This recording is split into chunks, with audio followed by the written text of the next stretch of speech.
Good morning. Happy Wednesday? Yes, Wednesday. Okay, so we're going to be working more on our heavy cruiser today. Getting pretty close to having the entirety of the outside. We'll have to do all the inside. And once we get everything on the inside made, then we have to go through and, well, figure out the thrusters. Because this thing is going to be heavy.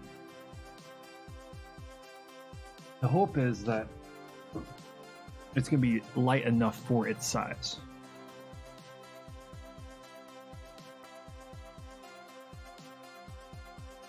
At least that's the hope.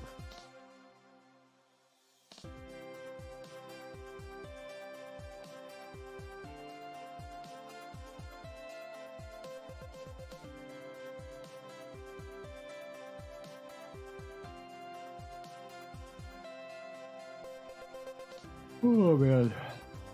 Early mornings. It's early for me. Very, very early for me. That's loading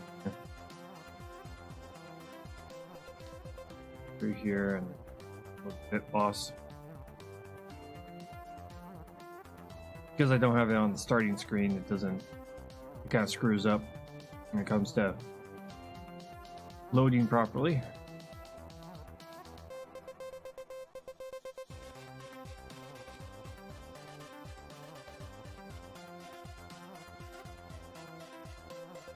Load in correctly here soon.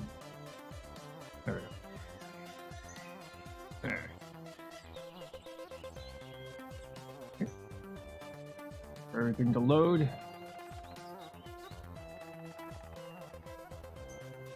Giving the game a while to kind of catch up here.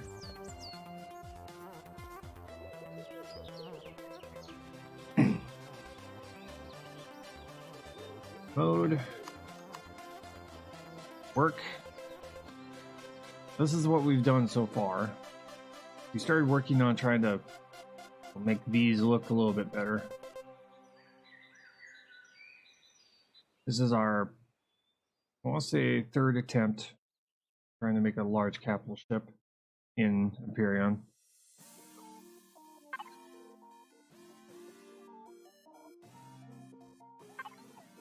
Not horrible. Doesn't look horrible.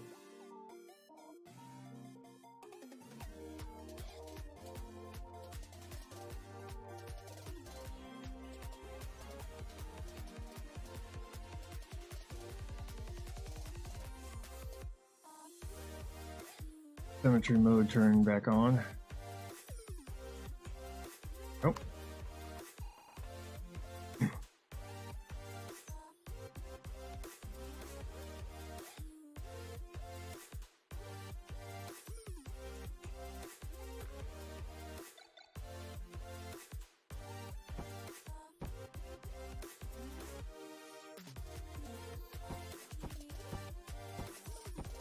Take this down a little bit.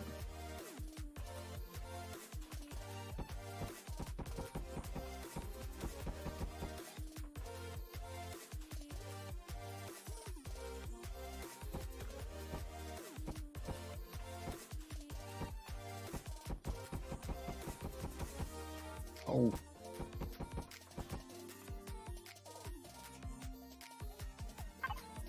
Please.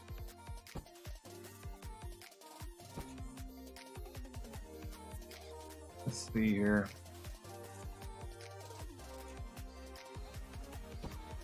Top feels a little bit flat.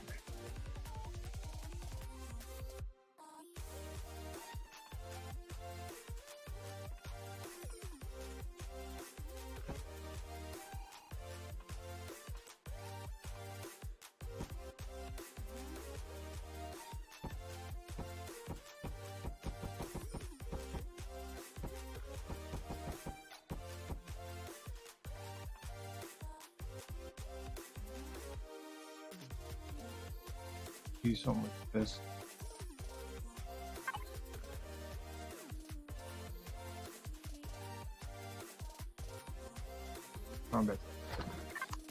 Combat steel is for only places where we need a heavy defense.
Yeah, this is always the hardest part.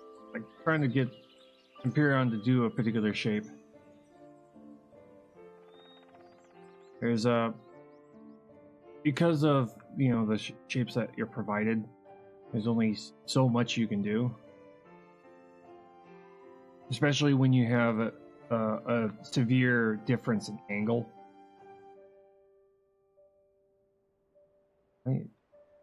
I just, now that I've looked at it a little bit, I'm thinking I'm probably going to change.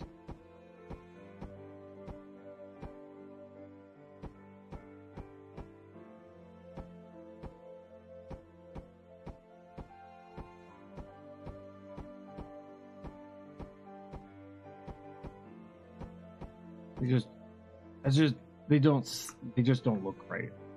There's something off about them. I need objects that are like size on the side, kind of balance out the size of the ship, but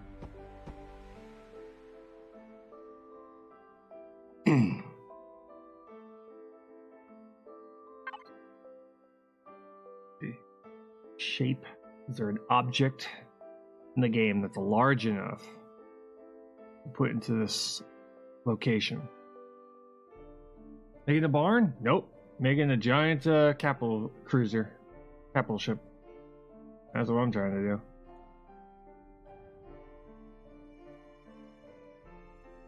Being difficult.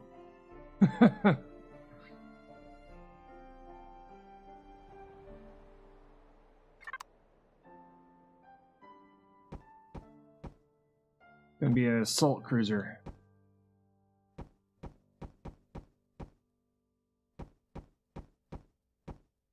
And it's still got a long ways to go. Anyway, how you doing, Conwis?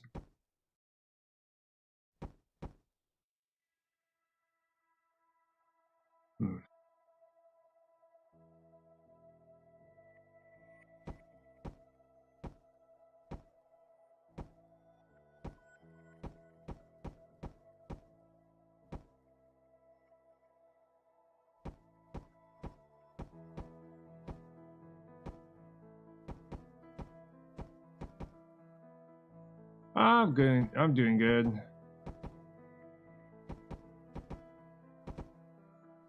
Playing a lot of this game. Still trying to get better at making stuff in it. And I'm also currently just trying to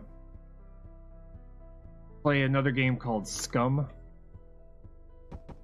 on Saturdays, which is a very, very hyper realistic survival game.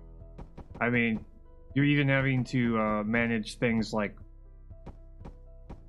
you know, what is it called?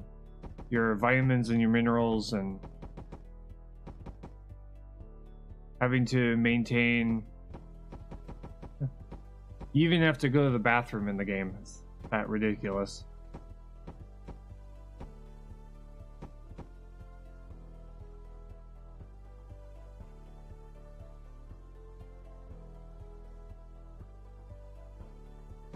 Yes, you have to poo in the woods.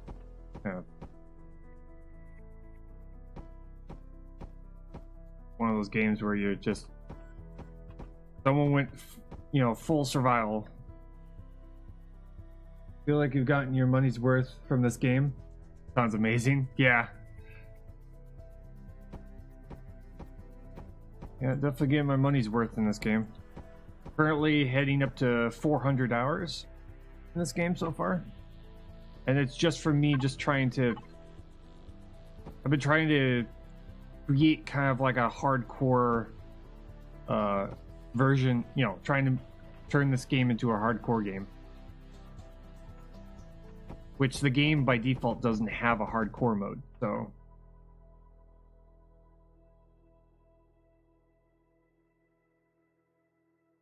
I've been trying to add that functionality to the game by giving myself my own rule sets. Make it a little bit more difficult. And one of the biggest rules is I can only use blueprints while I'm playing through hardcore. So I make them all in creative now. And then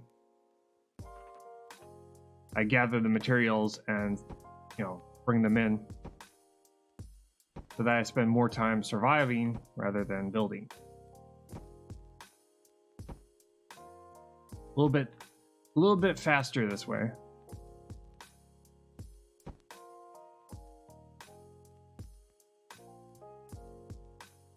And that's what's making this cruiser very difficult, because up until this point, I've been making... I mean, the biggest ship I have that I would use in survival is this ship. It's a small transport. The mule. And the ship. This ship is the first one. That's the improvement. The mule. And all these little tiny ships. I didn't have anything that was like an endgame giant cruiser, so that's what I'm trying to do right now. So it's all about trying to come up with a design that is relatively fuel efficient for the size of the ship that I made.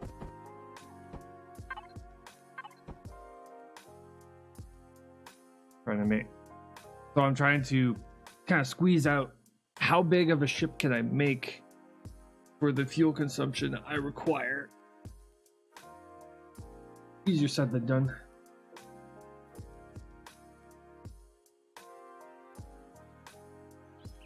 But this is like a extreme end game hardcore cruiser. So if I can survive long enough to get to level 25 and have a ton of materials gathered, then I'd build this thing. But it's gonna have two variants. It's gonna have a assault carrier, assault cruiser variant, which is what I'm building now, and then I will make another version that will have everything minus the turrets.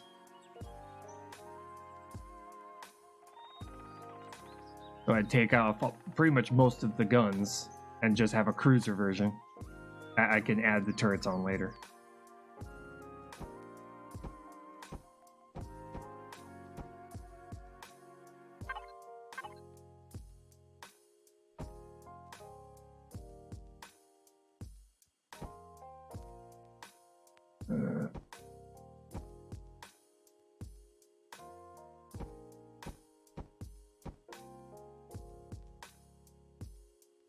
Think about making an angle up this way. Just don't want this thing to look like a giant floating brick, much as I can.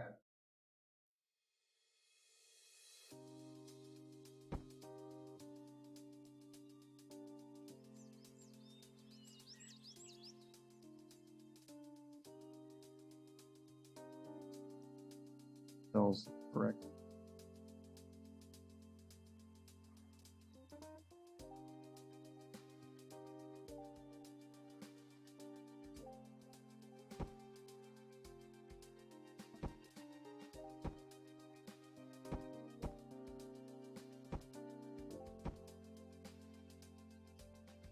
So one person can gather the materials needed to make a starship. Yeah. It'd take a while. It'd take a long time. But you could, yes. You definitely could. Currently right now, the amount of materials required to make this thing so far as it is 26,000 iron ingots and 30,000 sathium ingots. So yeah, which is doable. It just take a while. But that's why we have a hovercraft that is a mining vessel that we would attach to the bottom of our transport ships and go and get the materials that way. It's a lot faster that way. We were able to finally build ourselves a small mining. Able to make a small mining HV. This thing is actually pretty fast, and it's very small and very, very cheap to make. And it's very good at what it does. Hence why the ship has these. The small transport has 2 of these. This one has 4 of these. So I could land this thing onto a planet and be able to get into a one of the mining vessels, and then go and get materials and come back.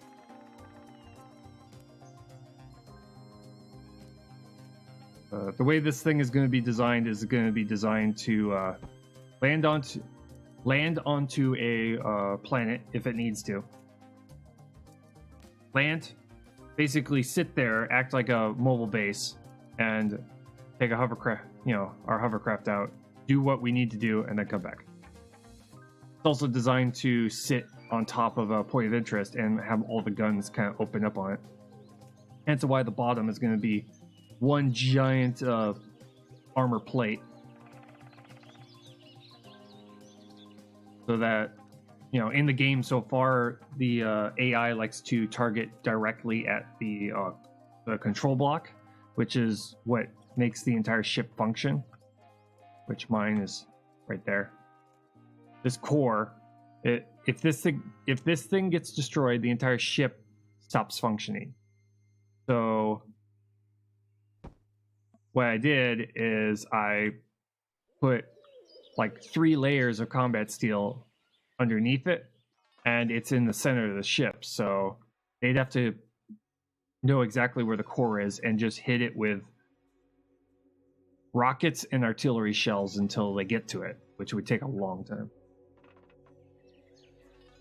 But with any ship, you're just trying to delay them long enough to where you destroy them.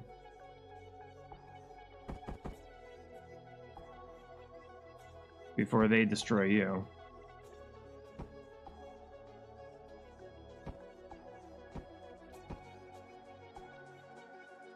You should have 2 of those in case it stops working. Can only have 1. Well, you can only have 1 per ship. It won't allow you to add additional.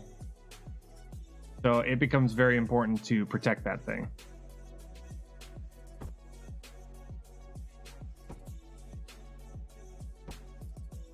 One core per ship.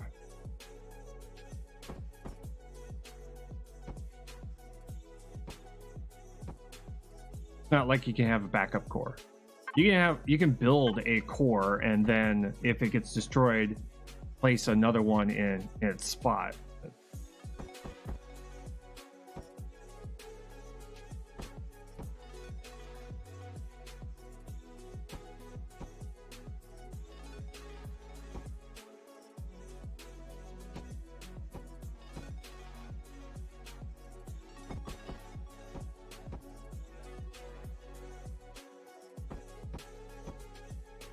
It would be very, very, very overpowered if they were to do something like that in this game. Mostly because for multiplayer, there's PvP enabled, for multiplayer in certain zones, and pretty much you'd have tons of ships where you have like 50 player cores per ship, and it would, you know, it'd be kind of annoying for a lot of people. Be fairly unbalanced, unless they did something like only for single player. I could see them.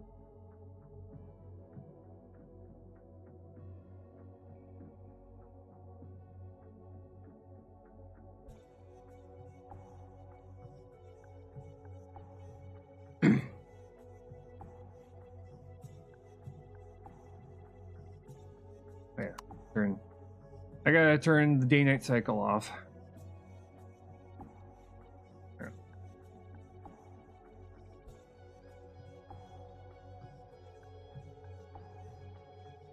Yeah. Probably do something similar down there.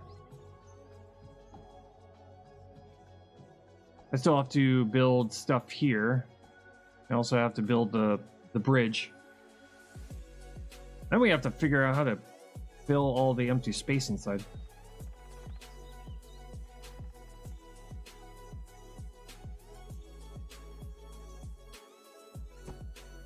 Make this elongated a little bit.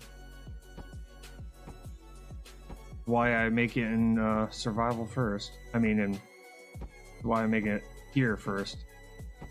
This would be very slow, tedious, and expensive. To constantly remake again, remake more again.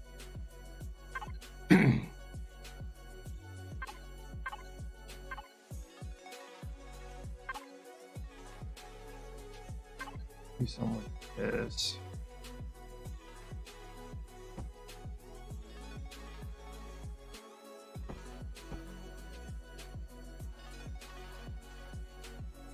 Make this thing go a little bit further.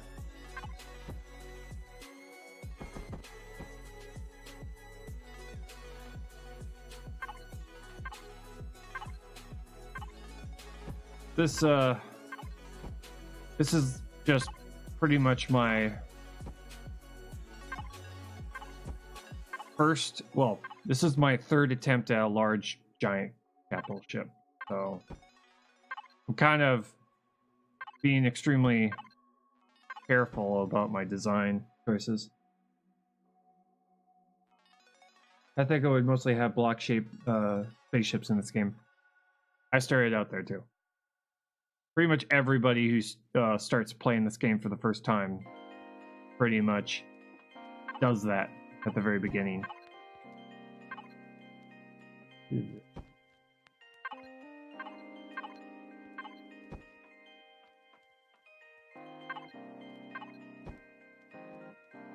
It's all about trying to figure out what you can and cannot do in this game when it comes to the shapes.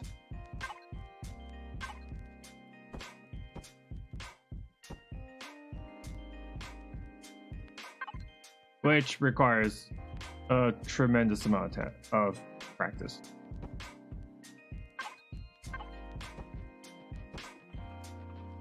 I've been playing for about 400 hours now, and I'm just getting to the point of where I'm good enough.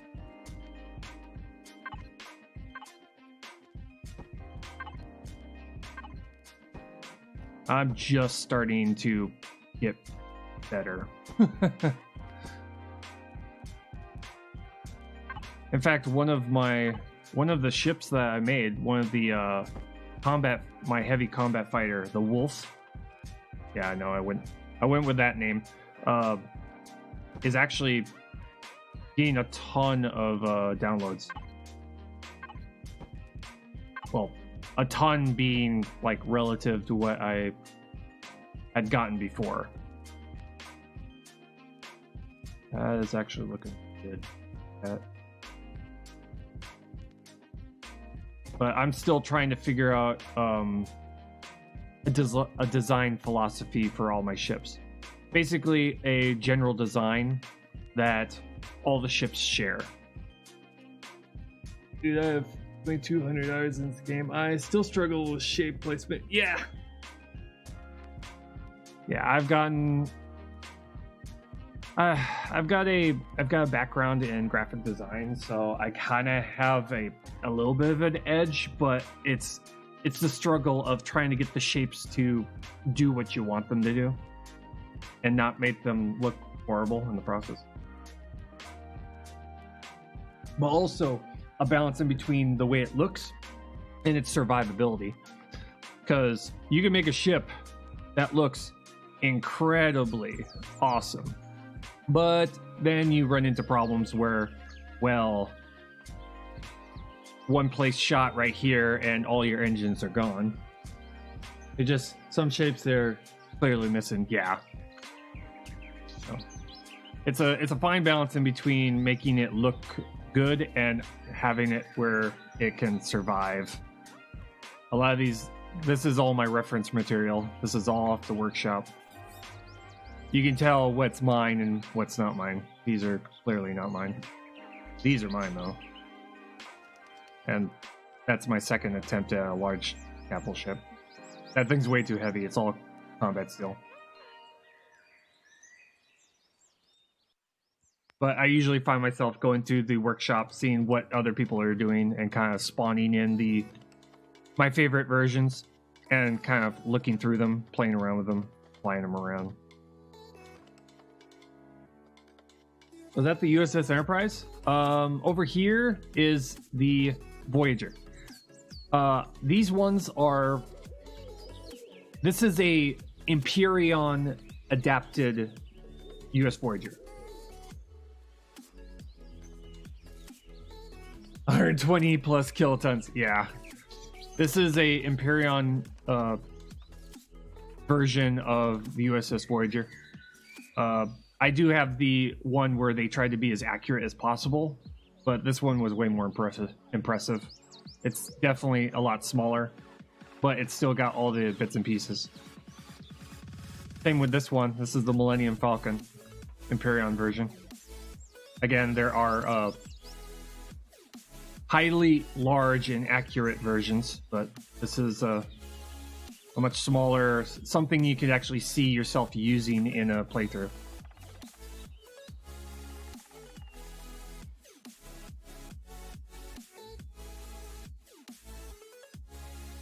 Those ones are actually fairly new on the workshop.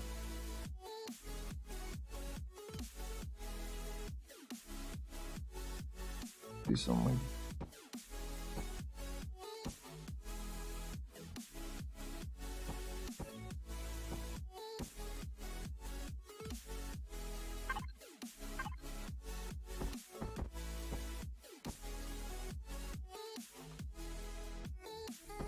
But eventually here I'll get to a point where I have a design that's easily repeatable, bits and parts.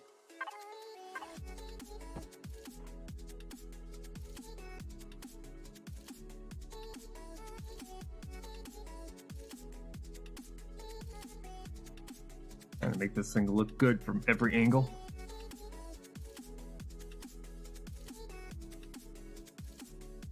I'm liking this shape though. Might do that to the top right here. Because one of the design things that I actually that I liked is this angled back, this swept back. Your wolf is on the slider at the moment. Yeah, this thing. This is the thing that's currently on, that's getting a ton of downloads right now, is this. The Wolf. It's a combat fighter. It's a highly adaptable version of it. Pretty much how it works is that when I go into hardcore survival, I can change out the chain guns for plasma cannons if I want to make it into a point of interest buster, or it's currently by default got homing missiles on it. Or I could change these out for pulse lasers, or have it have chain guns and pulse lasers. There's really nothing to it, really. It's like got a ton of RCS, and I mean, for a ship this heavy, and it's kind of requires a lot of fuel.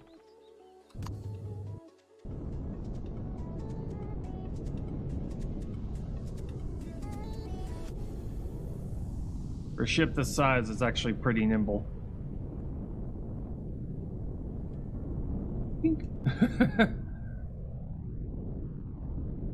But it goes fast in one direction. I was kind of surprised that it's gotten so much attention. Also, a really cool feature, kind of something that I was playing around with, is got a combat mode. So you can turn on additional engines in all directions to make it even more nimble. Cool.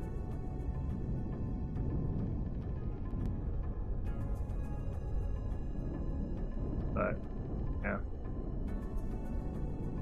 that trapdoor additional engines thing is currently a work in progress. Probably improve it on the next iteration of the Wolf, but it's got these little trapdoors for additional small engines.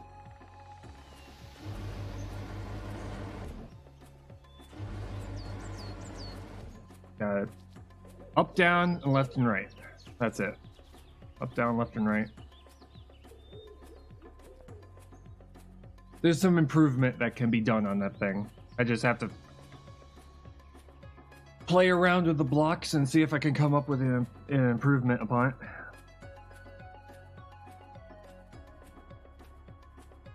I spent 6 hours working out logic gates to get switches to work on Friend's design.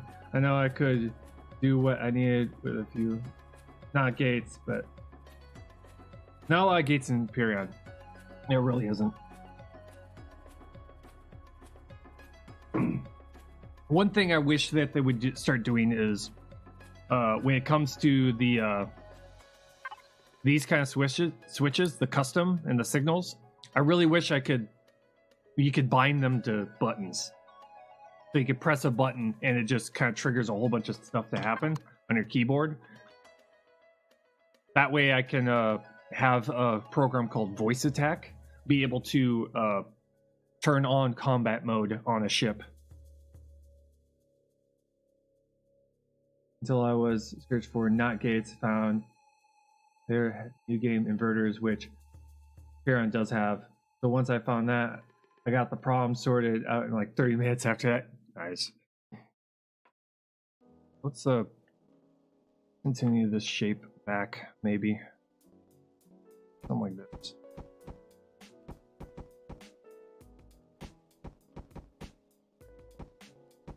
But one of the things that you'll notice when I'm building anything in this game is I do not like, empty flat area. So stuff like this, empty flat area, I will put something there just to break it up. In fact, like that. Something from my 3D modeling days. I just don't like flat area. I'll put something there. Even if it's not functional nor important, I'll just put something there.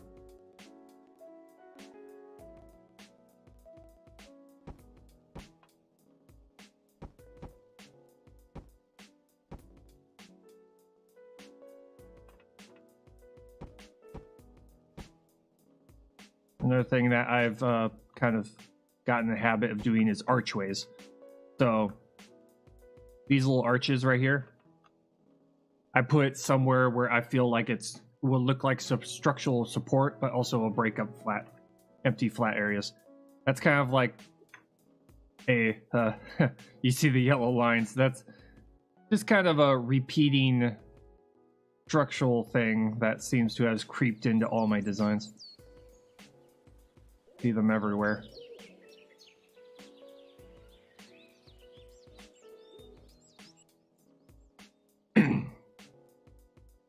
But eventually, once I figure out a good collection of basic designs like that, then I will go through and I will kind of like repeat it when it comes to larger ships. It also kind of, when it comes to my fleet, even call it fleet, it gives a sense of scale when it comes to the ships. So if you see like a particular shape on a larger ship, but it looks really, really tiny, that means that the ship is gigantic.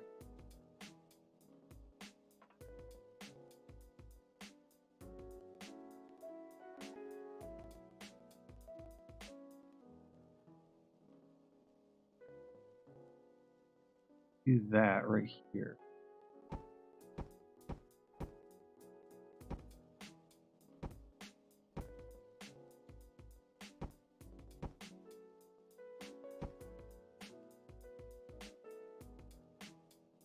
Yeah, I'll break it up a little bit.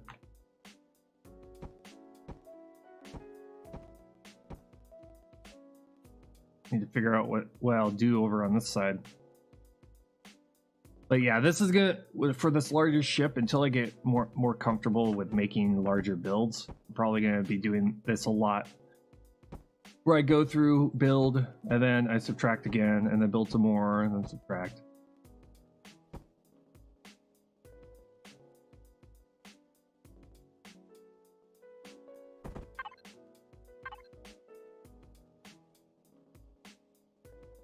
Sure. Going up.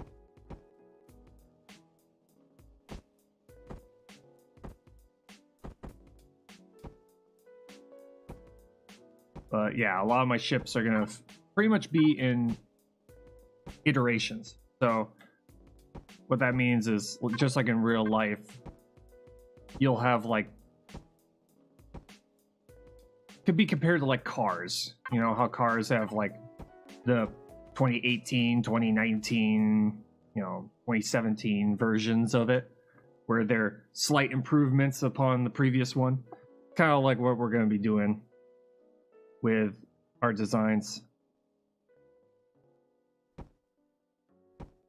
Is we'll eventually have a Wolf Mark II eventually made. Iterative designs are normal, and yeah. So one of these days we'll make a new and improved Wolf. See if it gets as much attention. Probably not, but you never. Until it becomes a much more commonplace event where things I've made gets a ton of attention like that. I'll just call that a kind of a right place, right time kind of a deal.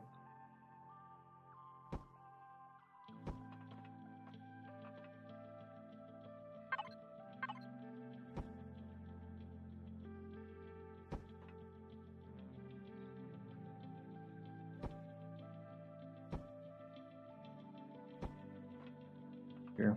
Might have to do something completely different on this side.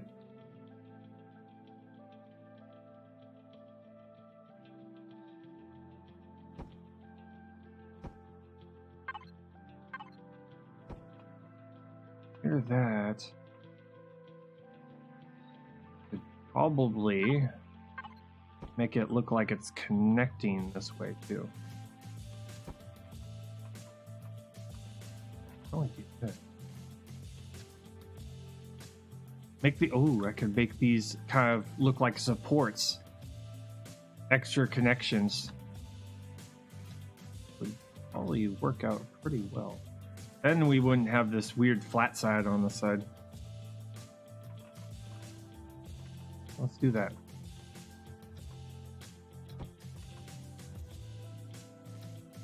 This.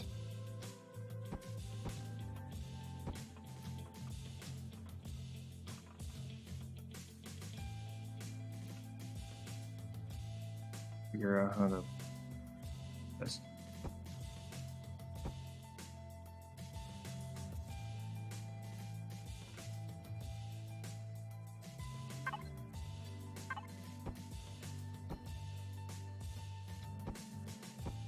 We're gonna need to make these things thick though, because it's supporting a giant nacelle like that, so they need to be thick.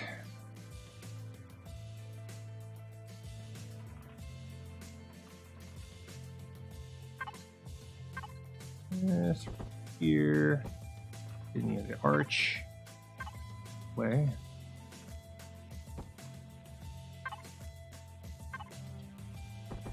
That way.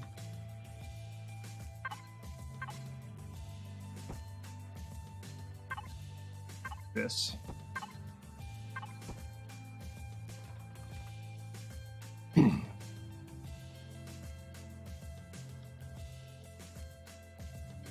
Continue that a little bit further.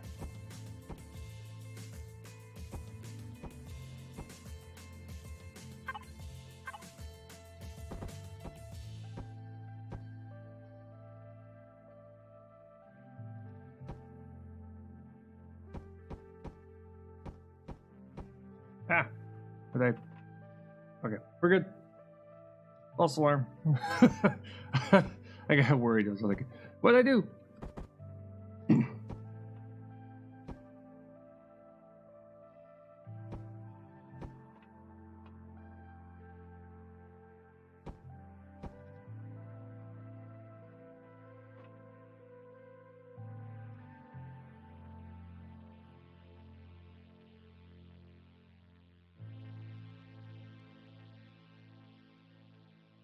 Okay. Went all the way up to here.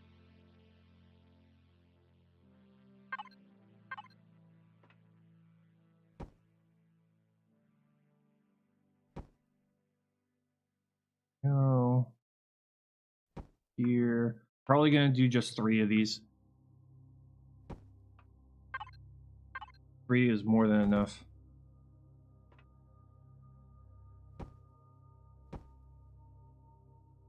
That's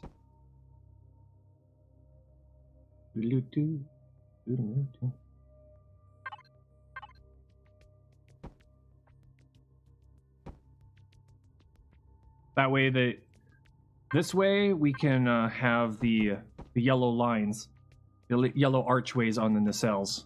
That would look good when we're finished. Oh.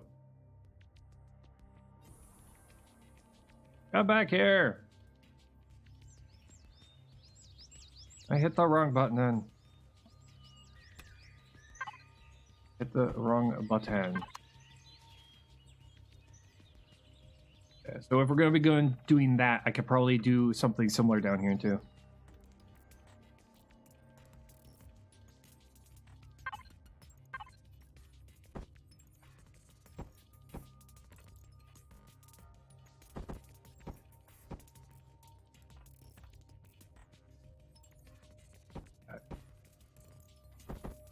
Make this one slightly different than the rest of them.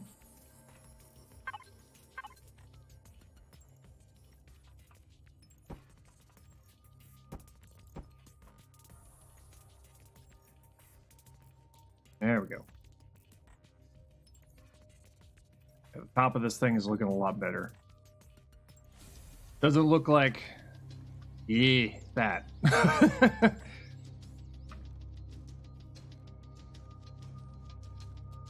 I don't want it to look all weird.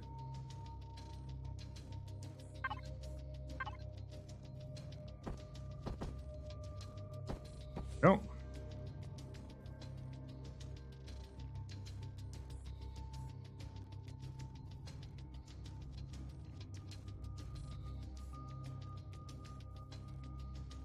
Yeah, I also there's another streamer who I watch myself, who pretty much is like a heavy rocket nerd, and he plays KSP, and I pretty much was wondering how he was able to make all these ships and have them take off, you know, guaranteed without even flying them first. And I kind of took a bit of an equation from actual rocket, you know, rocketry called TWR, and it's something that, because this game has gravity, it works. So this will allow me to be able to know how much meganewtons how much thrust I'm going to need to be able to have these larger ships take off, guaranteed.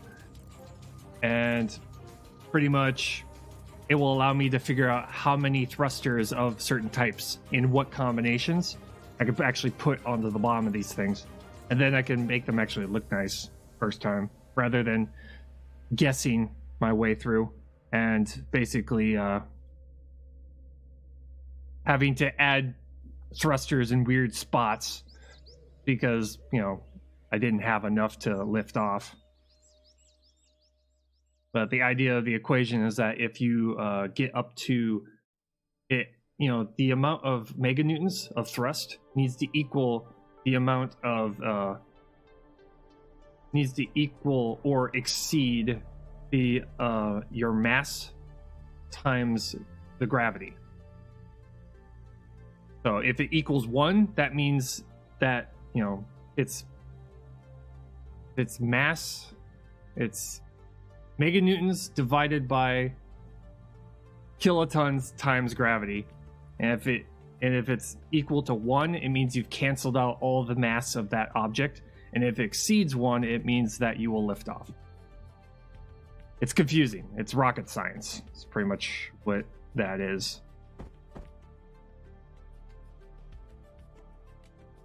Yay, rocket science.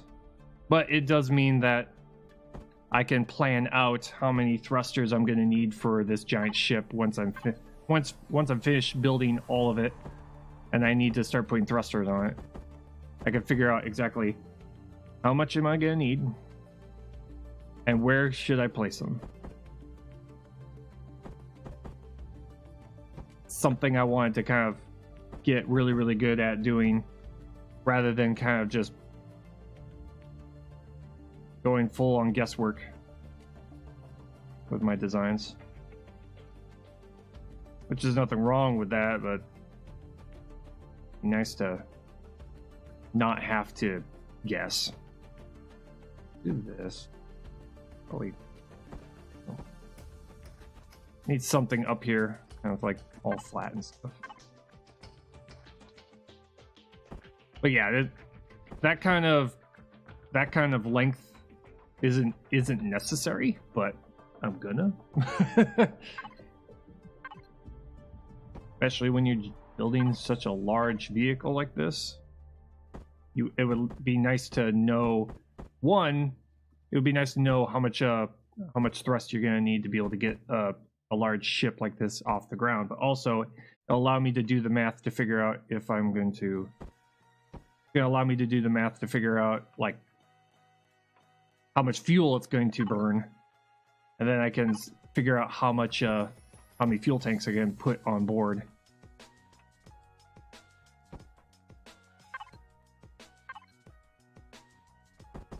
Because I want this thing to be able to hover for an hour without having to be refueled and still have fuel left over.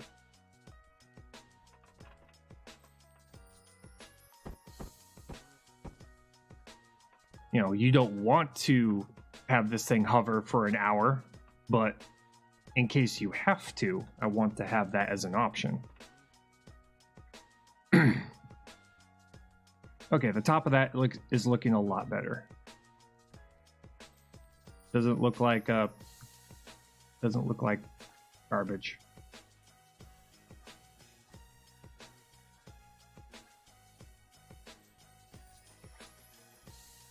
A little bit better.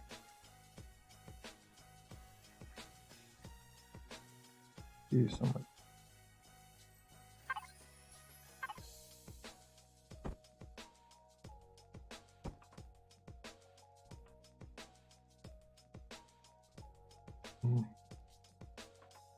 Oh my God.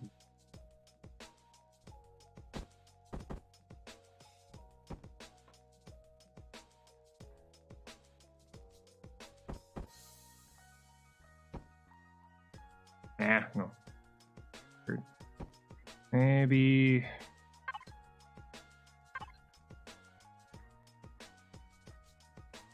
Huh?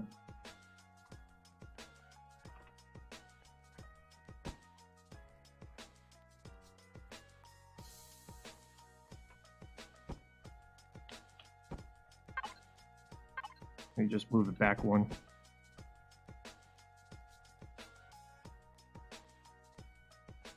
A little bit better.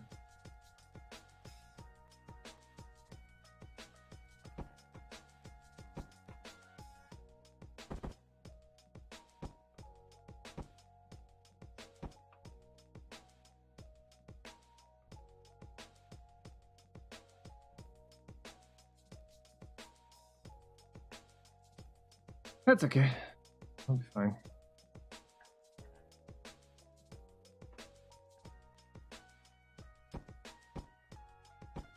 That. Yeah.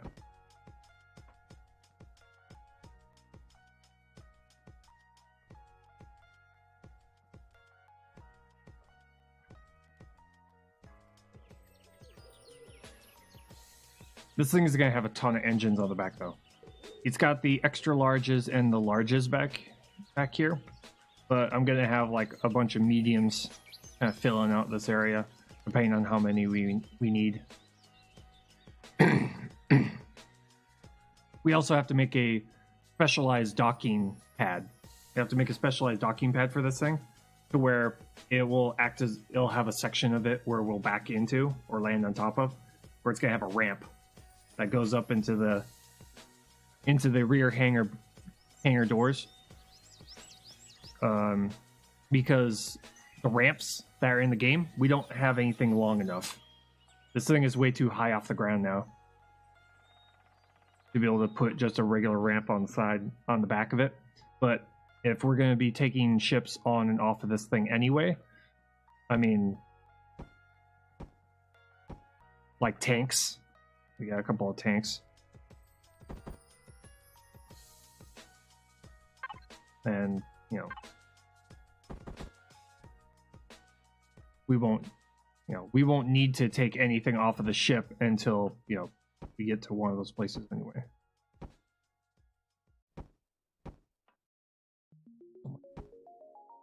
Wide.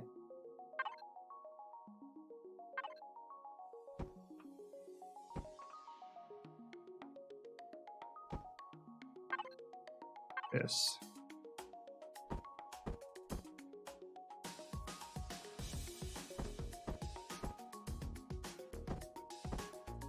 There.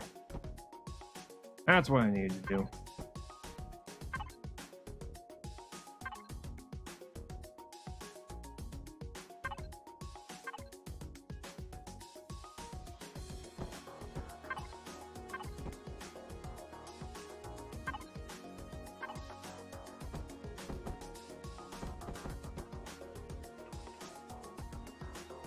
There we go.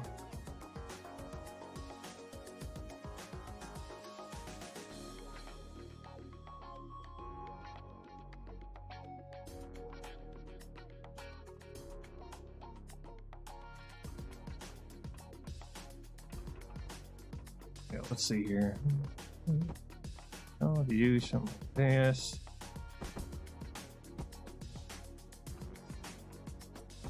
That kind of helps out with its sharp angle right there.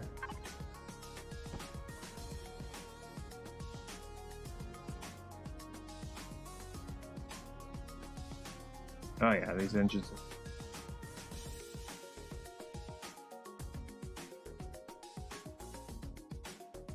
Here. Got to fill in that space a little bit. Something. There's something there. Something.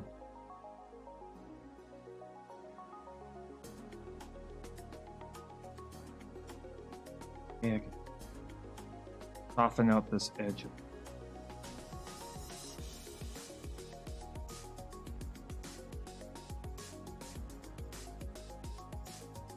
Do something.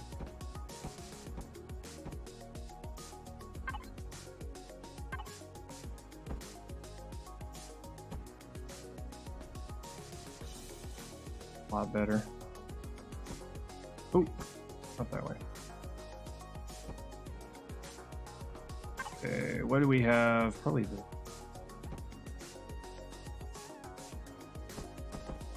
Nope. And there.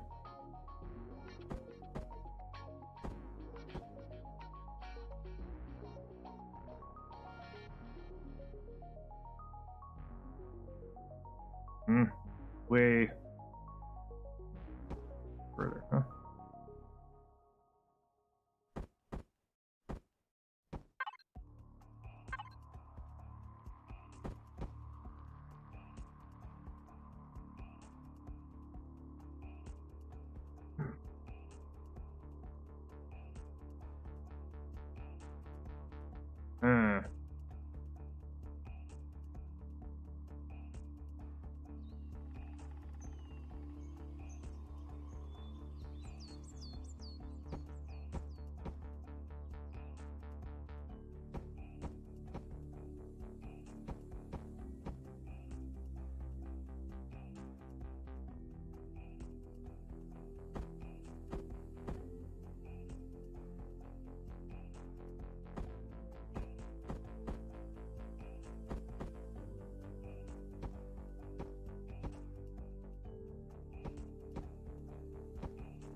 Looking good?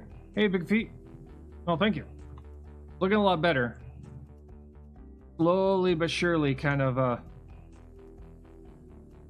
filling in all this flat area. Probably gonna have to. We're gonna redesign the bottom too. But definitely looking like something.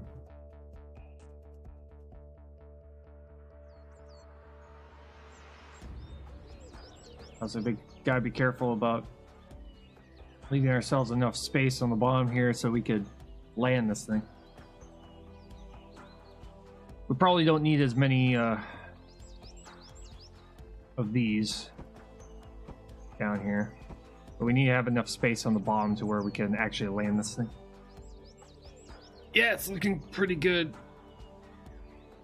We still haven't finished the outside of this thing yet, but pretty much what we're going to be doing on the front here and on the sides, I'm probably going to have to leave some space open for plasma cannons and laser turrets, so that when this thing is in space, we go and present a broadside and we'll have like all these guns open up.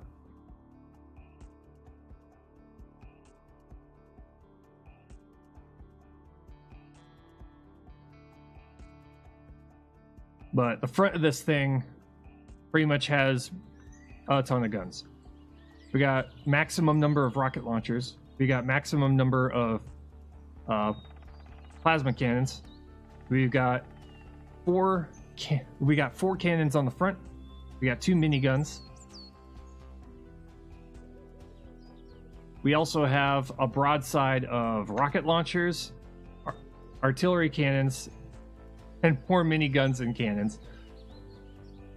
Yeah, this thing, let's just say this thing is an assault cruiser. It's an assault cruiser right now. It's not anywhere finished yet. But let's going to probably remove all this down here.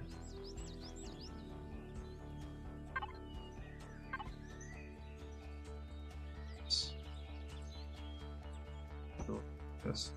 We're gonna do kind of like a similar shape that we did up above down here. Assault cruiser, that's the way I like it. Yep. This is gonna be pretty much designed to take on almost any point of interest without having and being able to sit on top of it while your guns kind of do their thing for however long it takes. Because the entire bottom of the ship is just one giant 3 layers of combat steel. So 3 layers of combat steel all across the keel, I think they call it on a ship. And we're also going, once we get the outside made, then we're going to have hardened steel on the outside and then a layer of combat steel on the inside in key locations where we have important things like generators, fuel tanks, Maybe a couple of living areas like the first aid area, where all of our medical equipment is. Stuff like that. In order to save on weight. We don't want this thing to be too terribly heavy because it's already very, very heavy.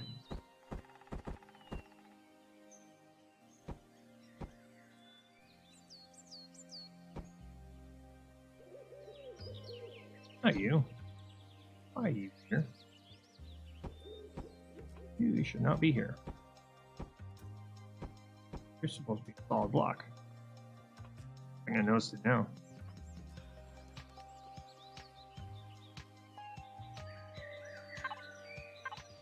This here, right? Could be like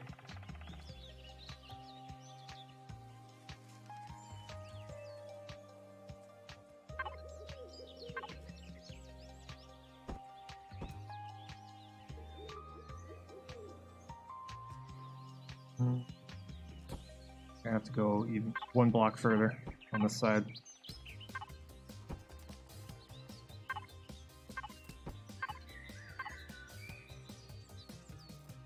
Actually, no, not this far.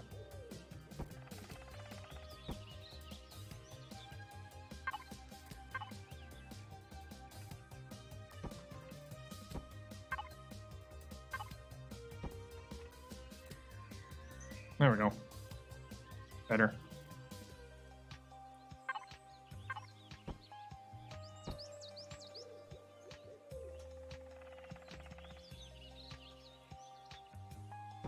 Move that.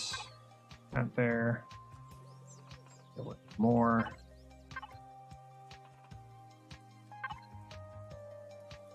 Blocks of hardened steel, please. The inside where all of the rooms are going to be, that's going to just be regular steel.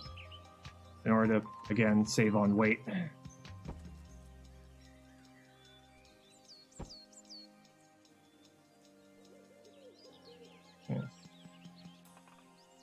Good. Make sure on this side, because we ran out of blocks.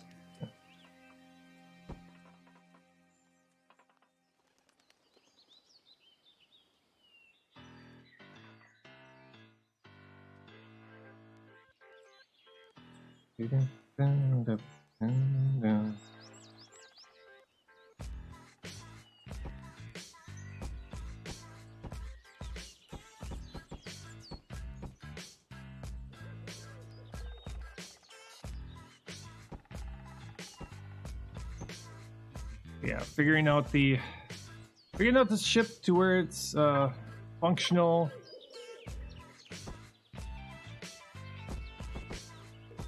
Also looks cool.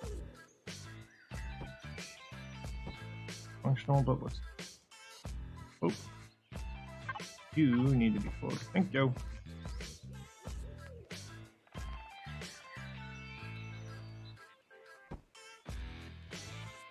Good.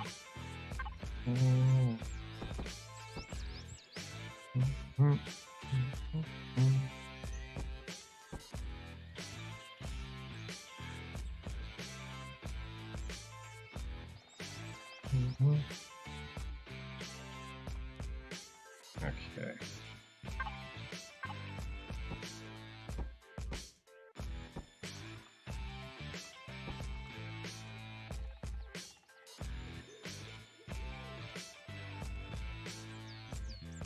Probably going to be doing something similar on the bottom like that. I just have to probably adapt it in such a fashion to where we can put landing gear.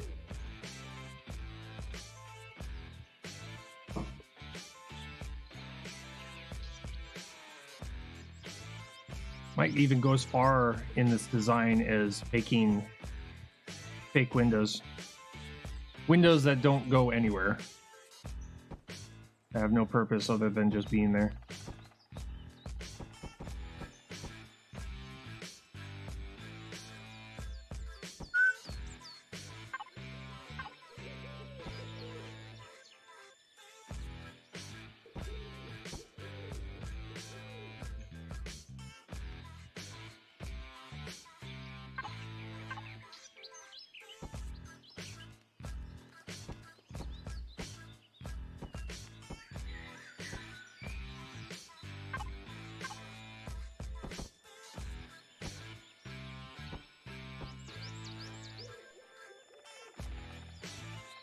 go.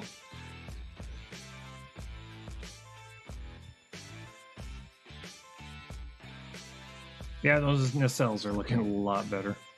They don't look like horrible.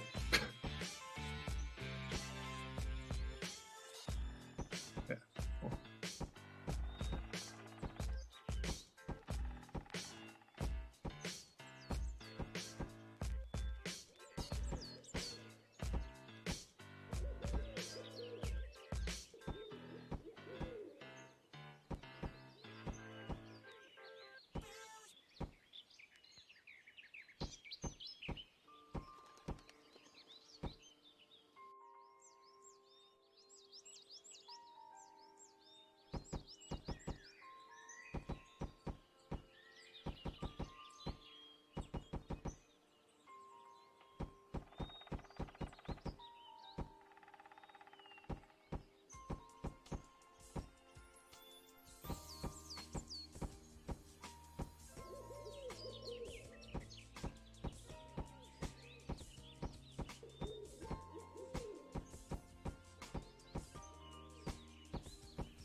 Okay.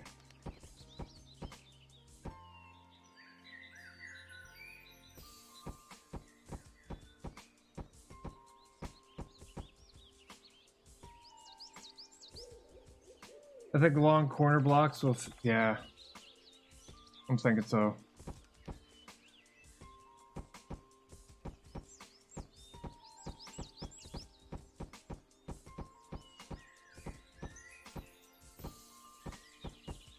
Oh. There. Give me that back. Right.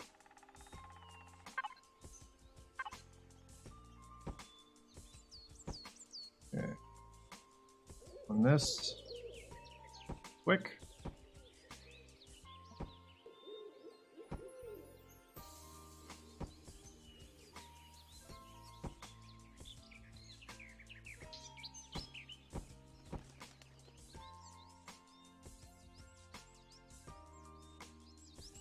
Put something similar to this down here. But make it a lot taller.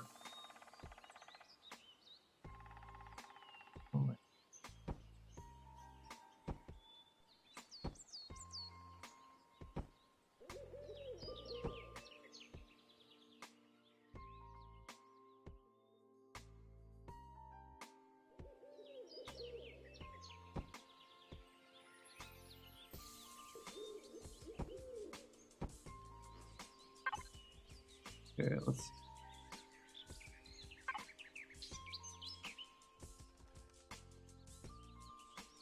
Box. There. Trying to remember what I did. Okay. That.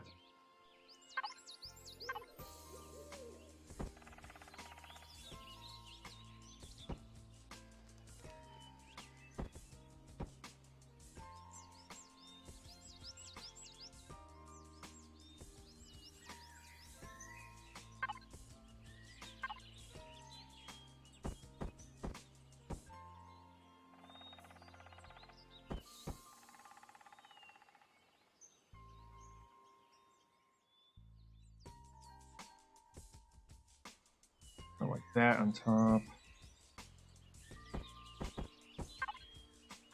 This.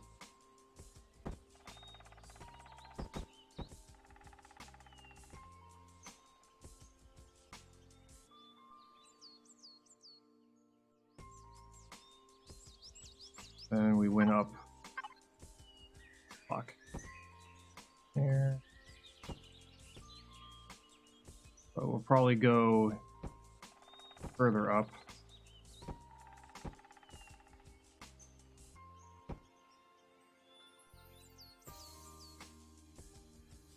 Notch. Sure.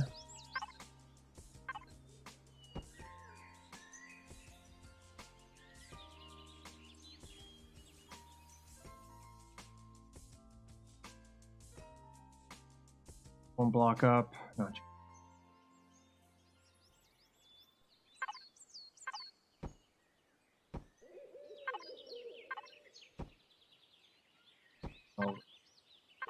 Okay.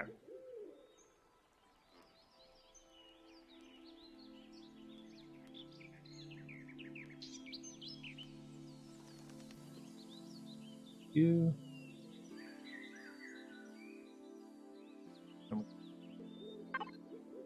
Okay.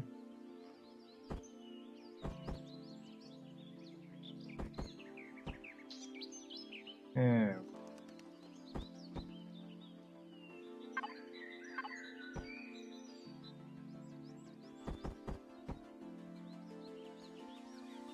Here. This. There. That. There.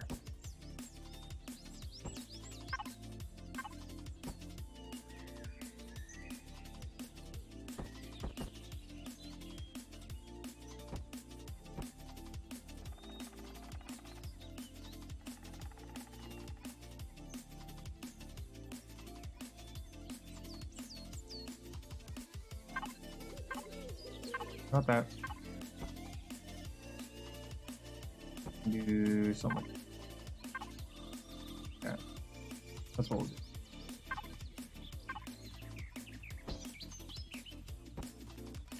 Okay.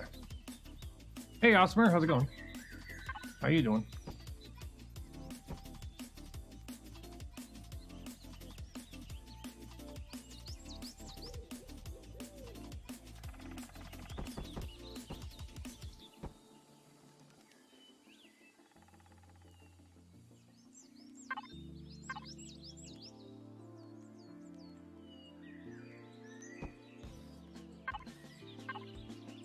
Here. There.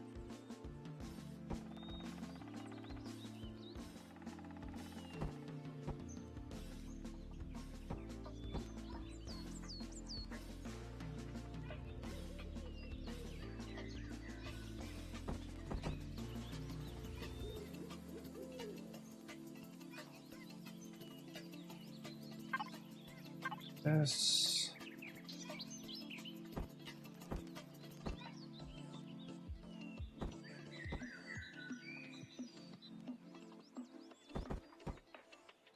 There we go. This real quick.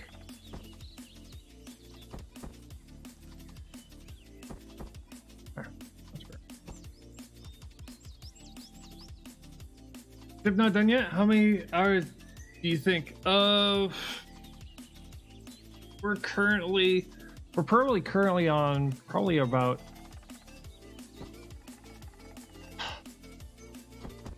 around 12 hours now on this one design, which a lot of our smaller ships take about 4 hours, so one stream's worth.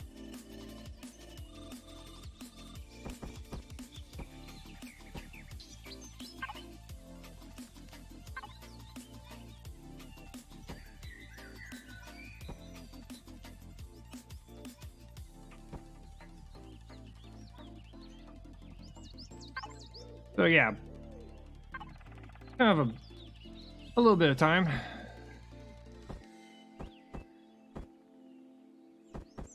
This is just how it goes, though. I'm having issues here.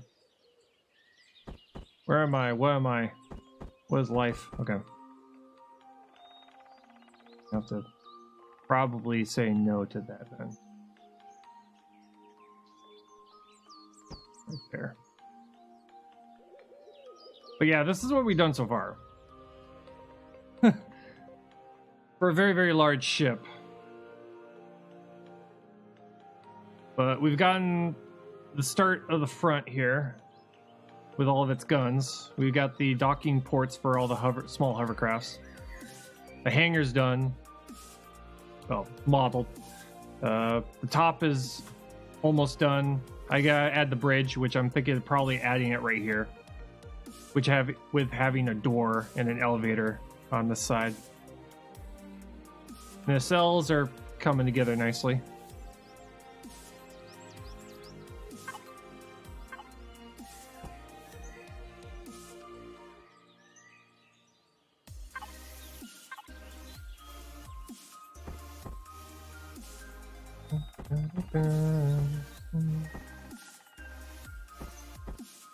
There we go. Have to continue it that way a little bit.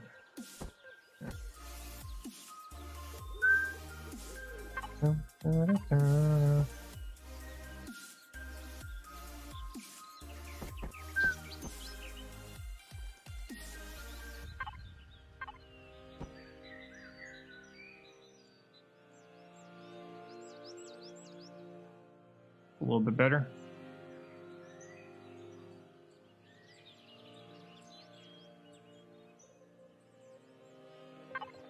Add something down here, maybe.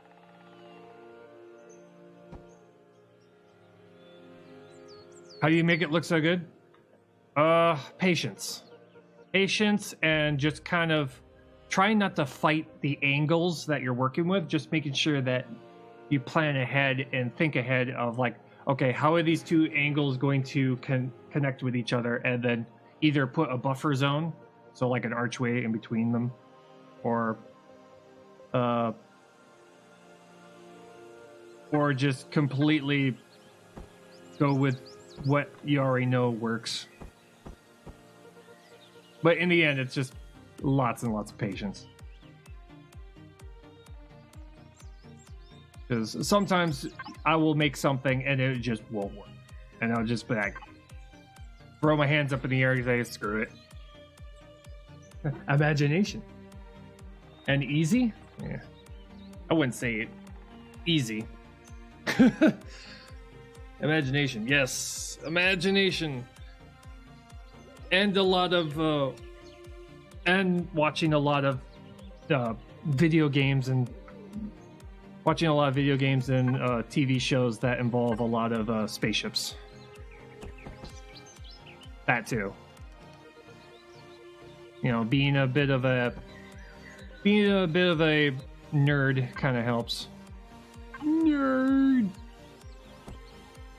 A little sci-fi nerd.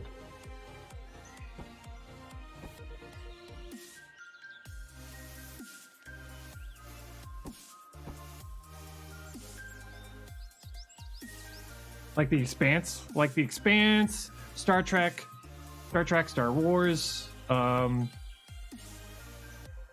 Firefly, Starship Troopers. Quite a few sci-fi movies, video games. Spending way too much time, drooling over the giant spaceships. I like the giant spaceships. They're pretty cool. Firefly? Yeah. I was gonna watch it once. Yeah, Firefly is one of those ones where it's kind of like a live action version of, if you've ever heard of a show called Cowboy Bebop. That's literally what it is.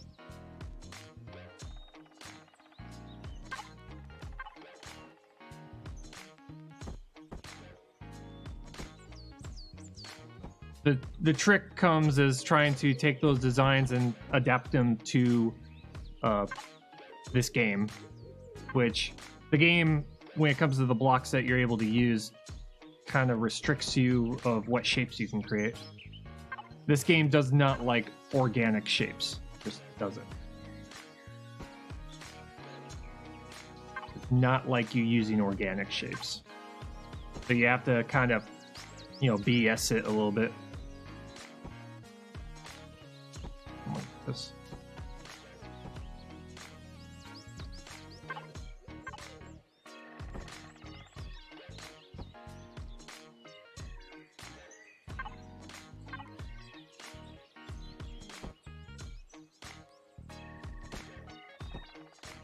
It's a oldie, but now I love Firefly back in the day. Yes, Firefly. I was sad when they ended it. I was really, really sad. I was just like, no, I want my badasses back.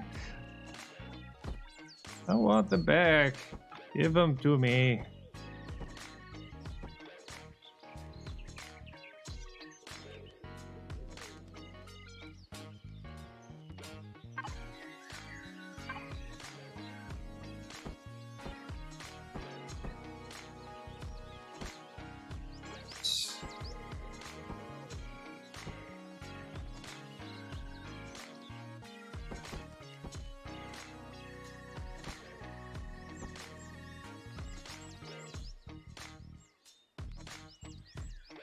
That works.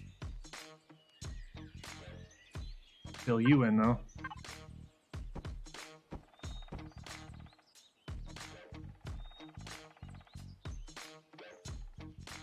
They're hoping they was going to continue the new Star Trek series. Yeah, there wasn't just there. There just wasn't enough people watching it. What it boils down to, which is sad. It's sad when a sci-fi series doesn't take off as much as they expected it to. But the way things go, I guess. Discovery Season 2 is coming in the new year. Nice.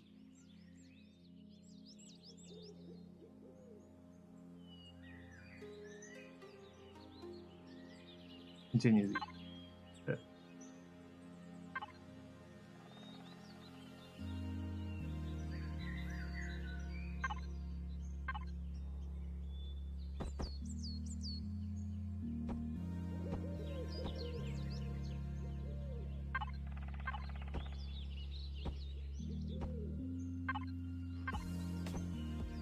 But yeah, when I watch a sci-fi show, I watch it to basically kind of look at the ships.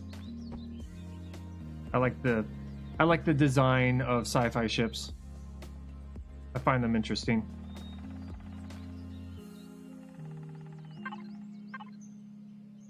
Because it's usually either like that one show called Orville.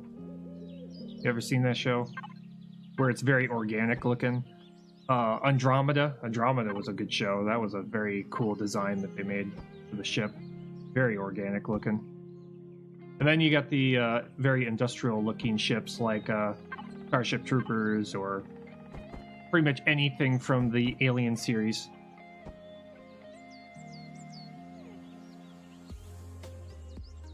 But a lot of their designs look a lot like a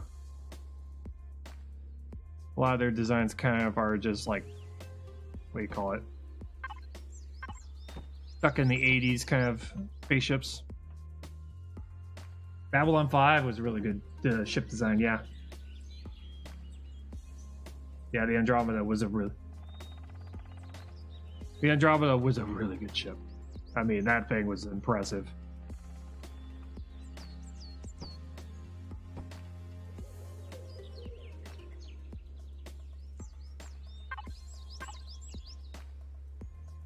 I like the premise of that show too. Like this overpowered ship kind of stuck in a gravity well. That alone is impressive.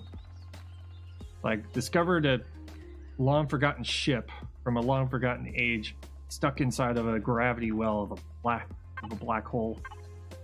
That's nuts.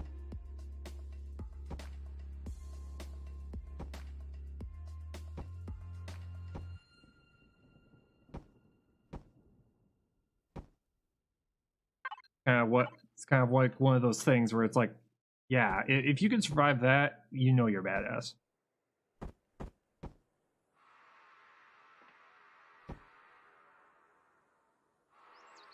There we go. Lex forever. Orville? Yeah, Orville is it's a sci-fi. It's kind of like if they took Next Generation. If they took the Next Generation kind of exploring aspect and then turned it into kind of like a sci-fi comedy. It stars the creator of Family Guy as the captain of the ship. It's pretty cool. It's a neat idea. It's a very neat idea.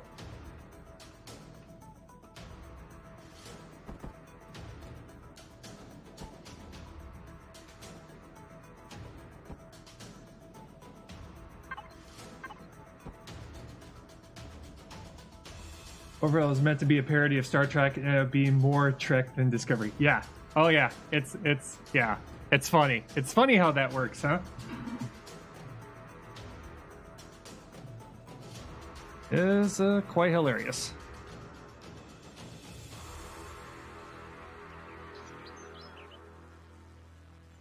Okay. I think those look pretty good.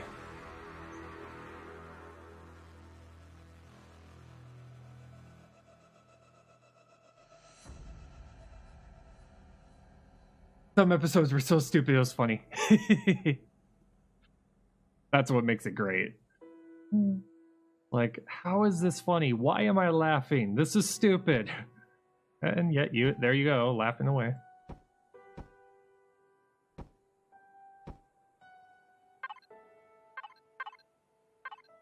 I've been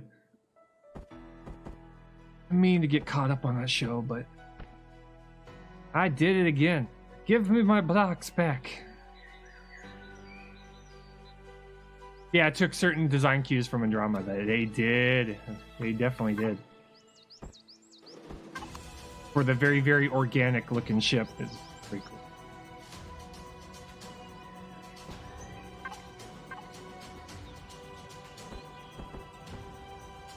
It's very difficult to pull off the organic look and not make it feel like all weird and stuff. Very difficult to achieve, but when you do, man, it looks awesome. I'm gonna do this because I can. Do something like this.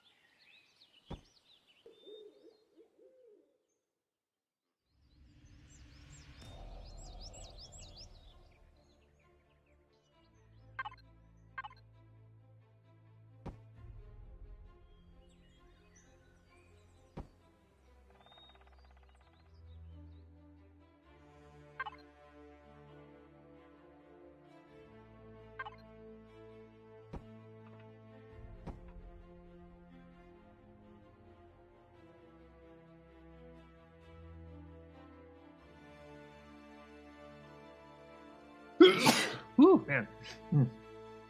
Babylon 5 did it. A lot of ships designs took from aquatic species on Earth.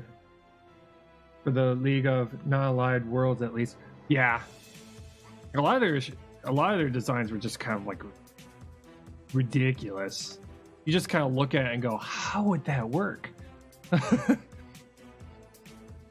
I spent my entire time watching those kind of shows and just like staring at going,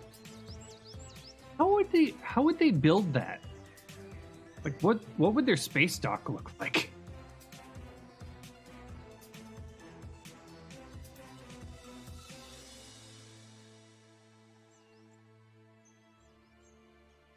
Because, you know, I'm a bit of a nerd like that. Sit there, rather than sitting there going, it's sci-fi, it works. I'd be trying to figure out the construction methods on trying to make that ship. Gotta go for dinner? No problem.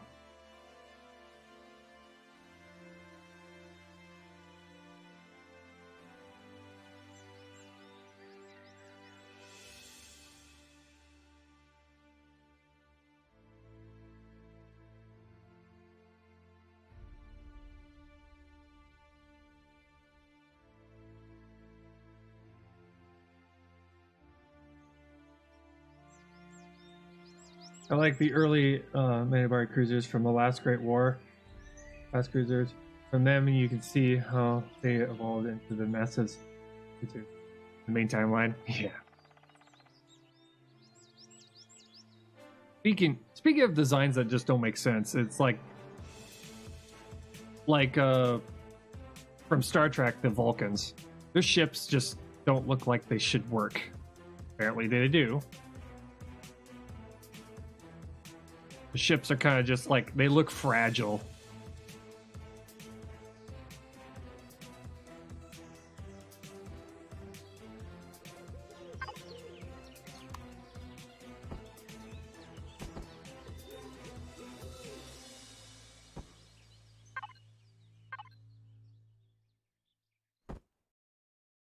Like, why do you work? How do you work?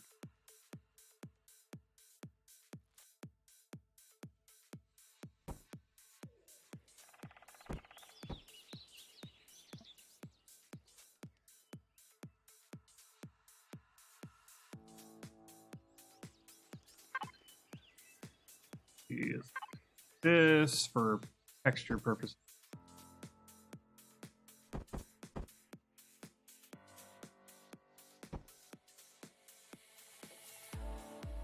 Works.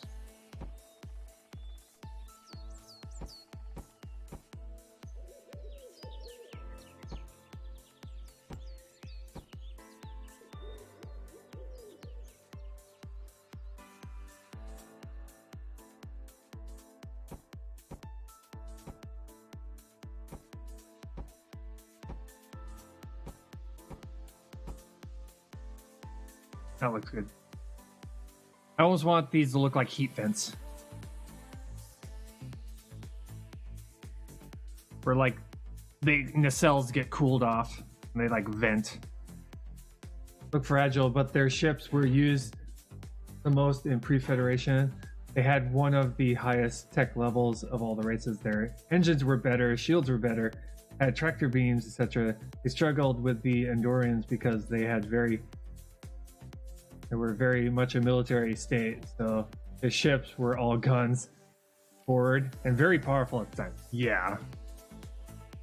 The Andorians were kind of like, you know, I liked how they had kind of like a Napoleon, you know, kind of a complex when it comes to other races. They always like look up at you like they're looking down at you. That's kind of hilarious.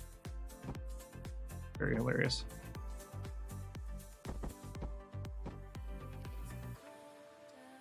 They're kind of my favorite race from Star Trek. They're great.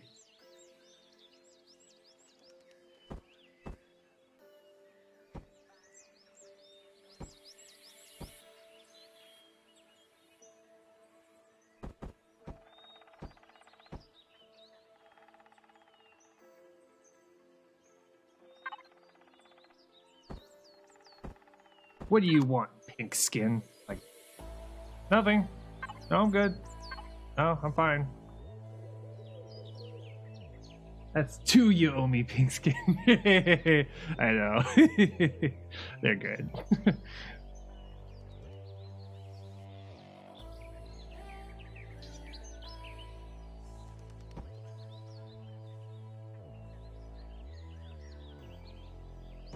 Yeah, that was my favorite. That was my favorite interaction from Enterprise. Is that every single time he would come and help, it's like I'm not here. He's like, I'm not here helping you. I just don't like being indebted to a pink skin. Like, okay. No, that's good. That's fine. Okay.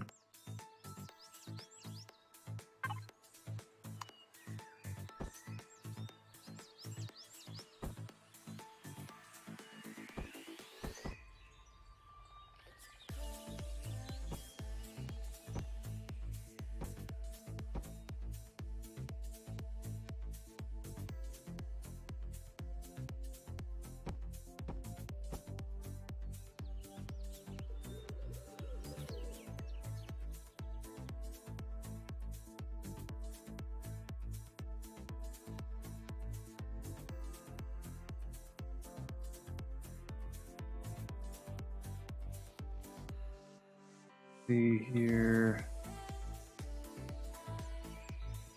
Add anything back here. Rolling. All right.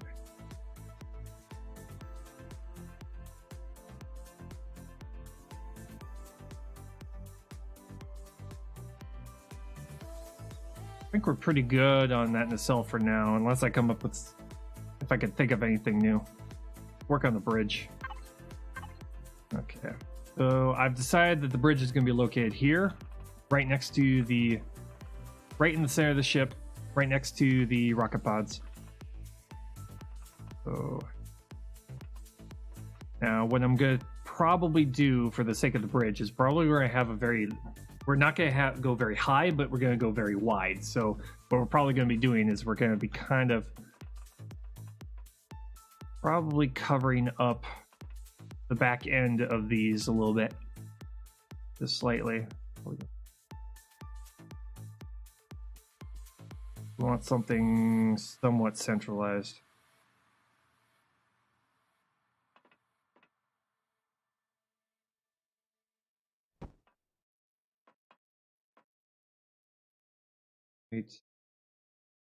Right. Go down this way, will be around here. Because this will work fine.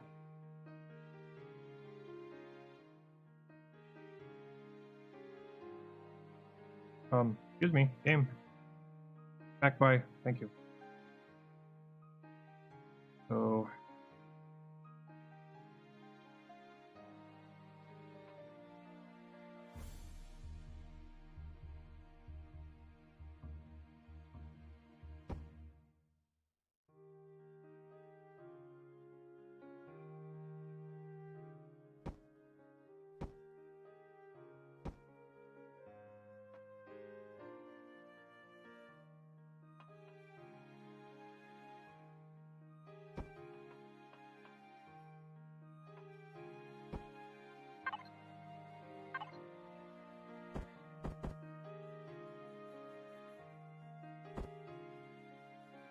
this. While still covering up the that we're still covering up the core.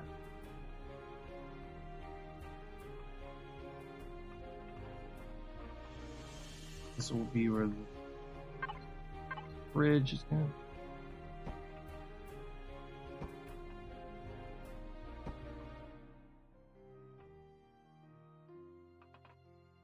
Here. Wait a little bit.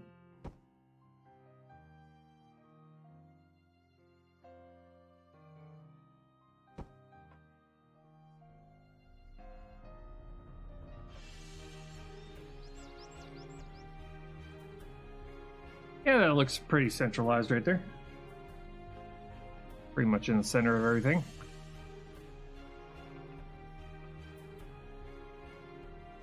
Okay. I'm thinking probably an arrowhead shape bridge to start out.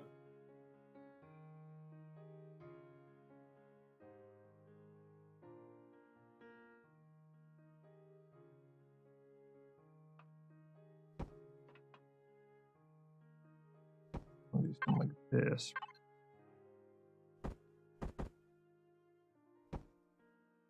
Start back here.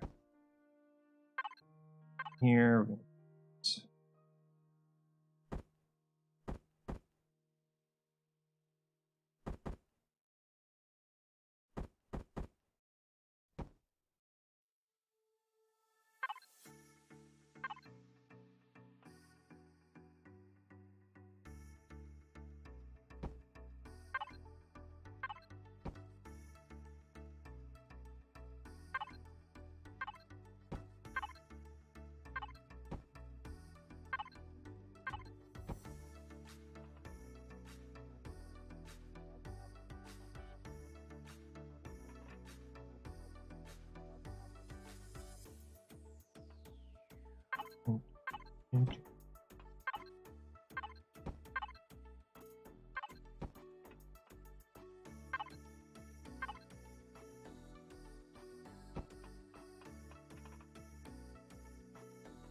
I want this thing to actually look like a decently sized bridge.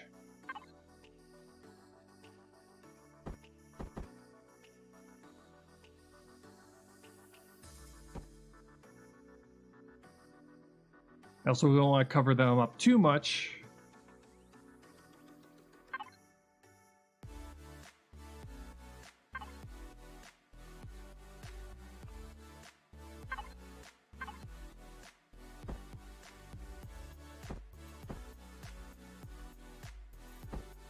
Good, man. I wish to. Thank you. That's here. Put that there.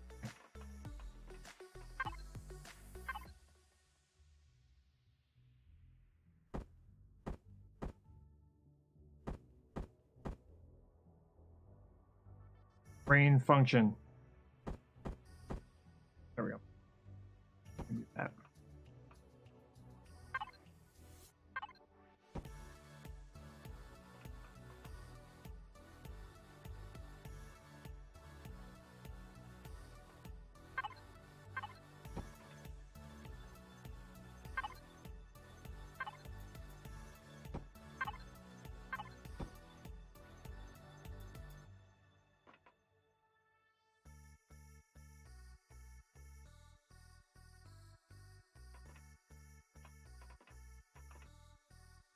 Right there. Right there. This.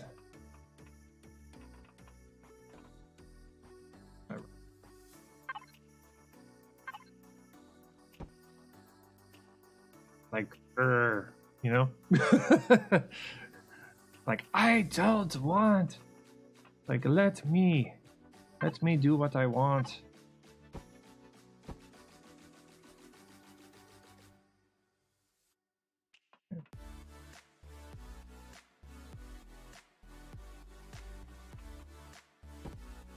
That far.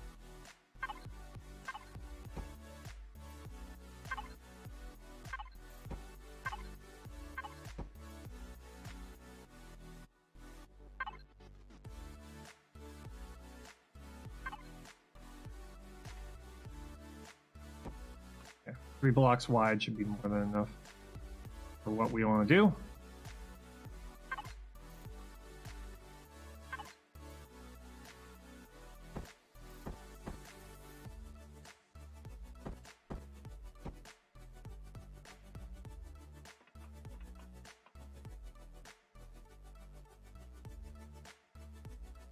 Probably do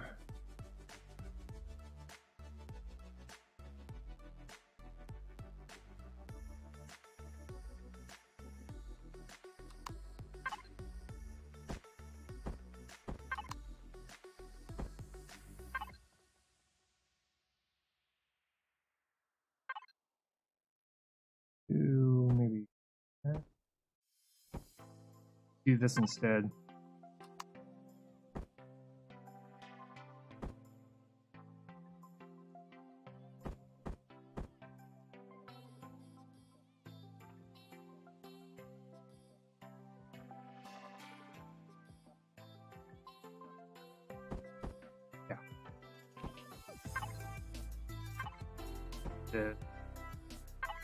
And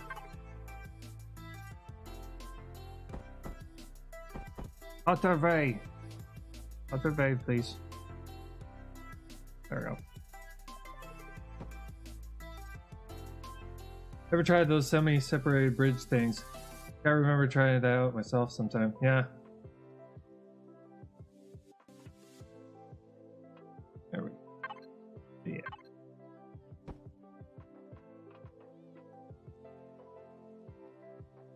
Yes.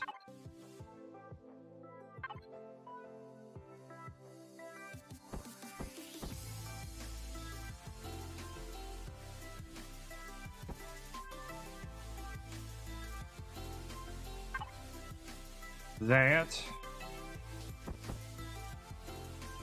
Excuse me. Damn. This way. Wait. Hey, oh, mate.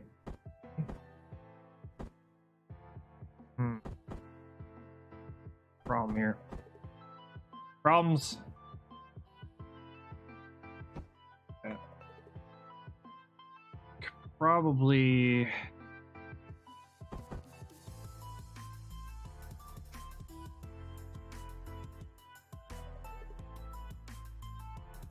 So I have to go up by 1.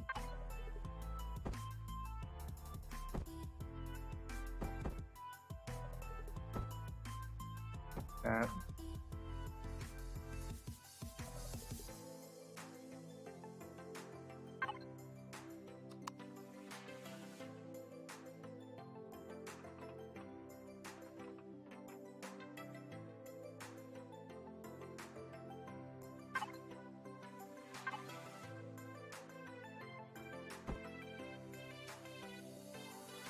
You are not going to cooperate, are you? No, not.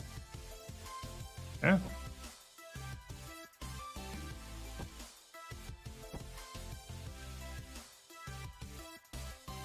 Full block on top with no overhang? Probably.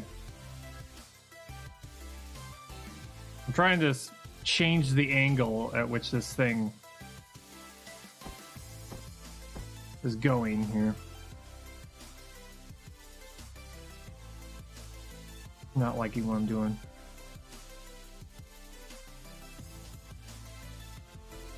Maybe if we...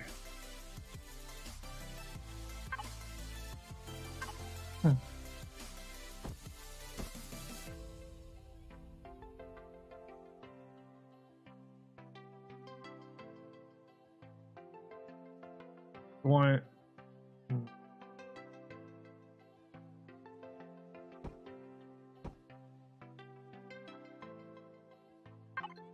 First, let's do it the opposite direction.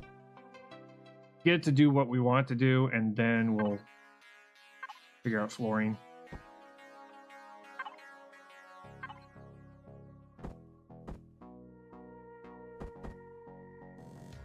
This.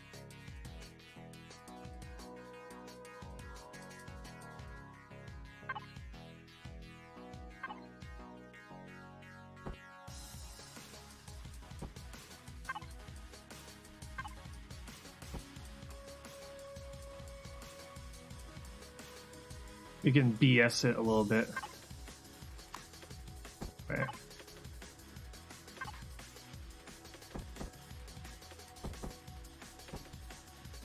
Kind of wanting to make it look like there's a floor there.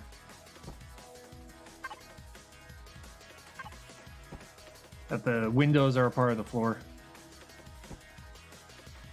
Also allow us to be able to look out and see the nose of the ship.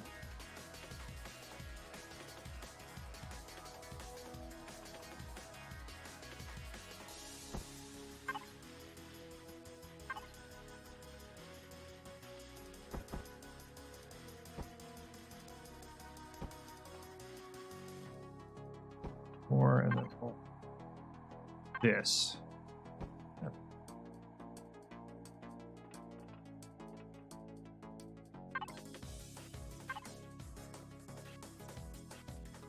Put windows on the side here.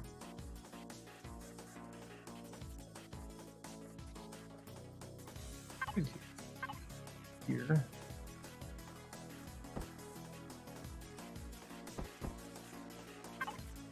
We don't have anything that is like a that isn't angled like this. Which part? Unless we just allow it to be flat like this.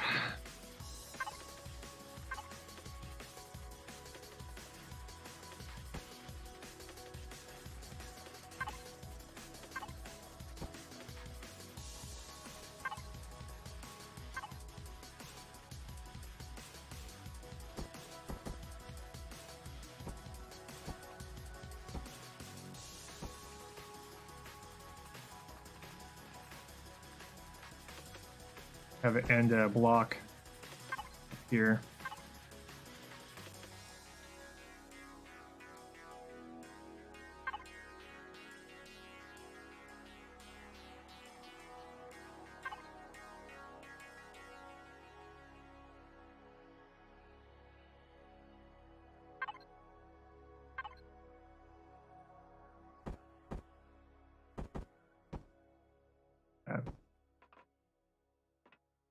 Because we also have to think about the inside of this ship. The bridge area.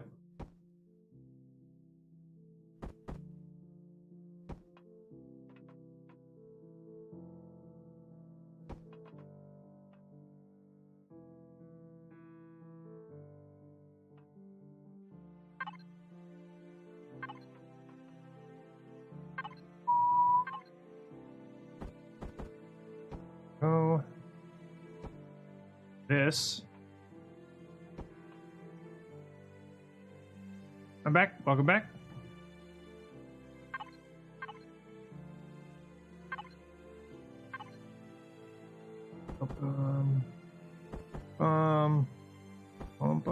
There we go.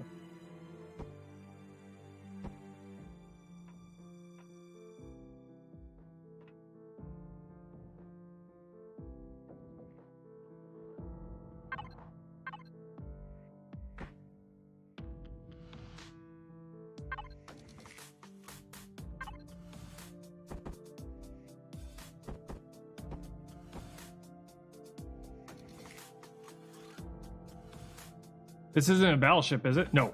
This is a cruiser. This is our version of an assault cruiser.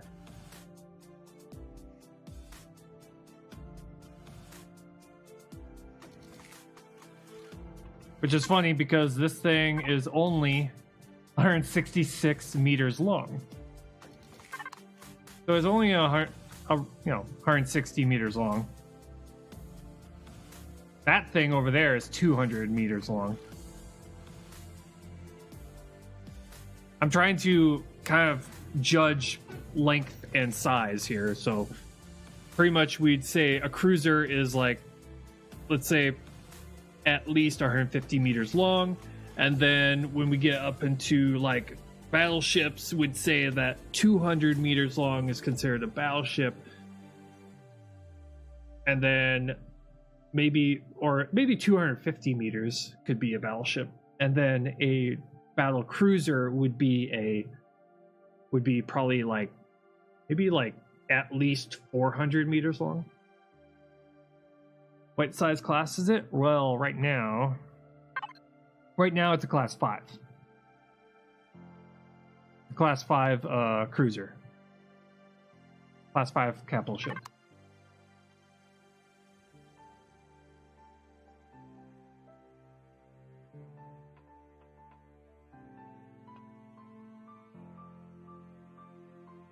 Is it 250 meters the max length? I think it is. At least I do believe it is. Because I remember trying to make a... I know bases are like... I know base structures are a maximum length of 514 meters long. So...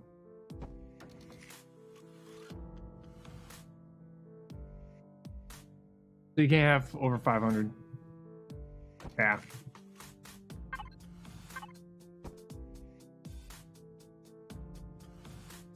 One of these days I'm going to make a carrier. A proper carrier. Like an actual carrier.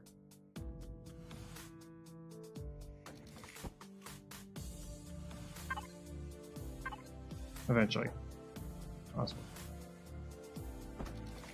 That's probably going to be a while. So I can get a little bit better at making ships. Improve a little.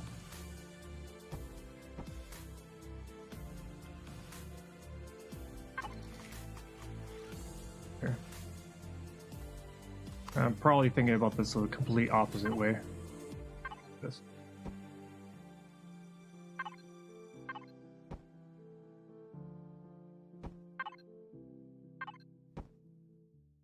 There we go.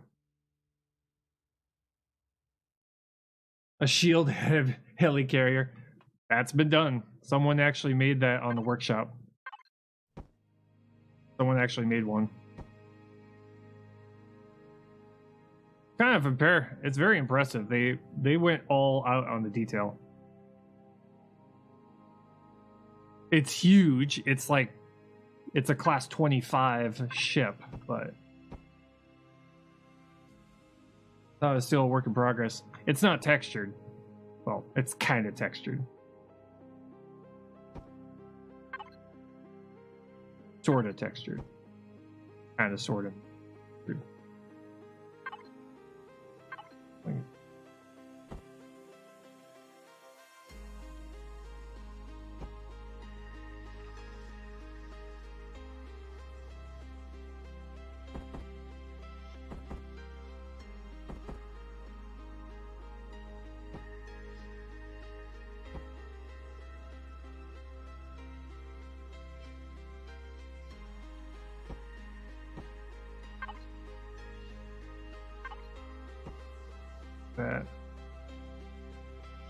That way we can put a door here if we want to.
You make designing a ship so easy. It's just practice.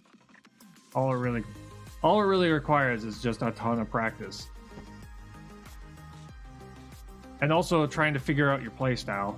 I mean, I'm designing this under the way I would I'd probably be using this thing. Okay. Well, here we are with the bridge. Bridge is slightly improved over previous iterations of bridges that we've had. We don't need anything really 2 blocks tall. We're not going to have anything that's 2 blocks tall up here.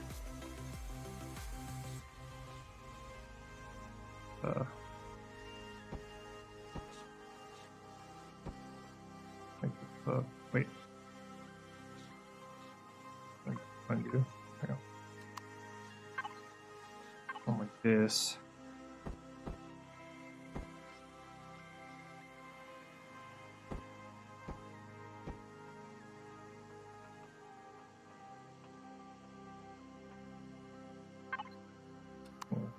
Looking pretty good so far.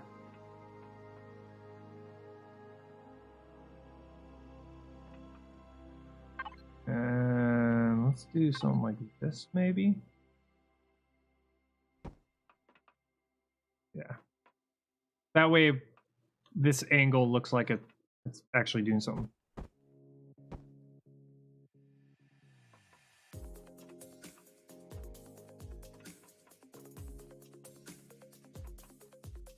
Problem I found with larger ships is you cannot get the turret coverage to keep safe in combat from all angles. Yeah, not all angles can be defended, unfortunately. Like, for instance, the rear end of this capital ship is kind of exposed. It's a huge bullseye on the thing. So you only have really 2 options. You can either put a ton of RCS on this thing to where it can turn on a dime, so if you get shot from behind, you can immediately turn around. Or just have enough engines, you know, on this thing to where even if you lose an engine, it's not that big a deal. Those are really your options.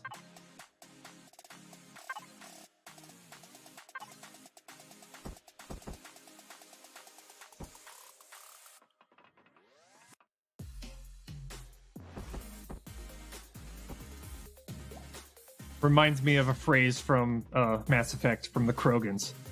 I'm going to give the Genophage the biggest insult I can think of. To be ignored.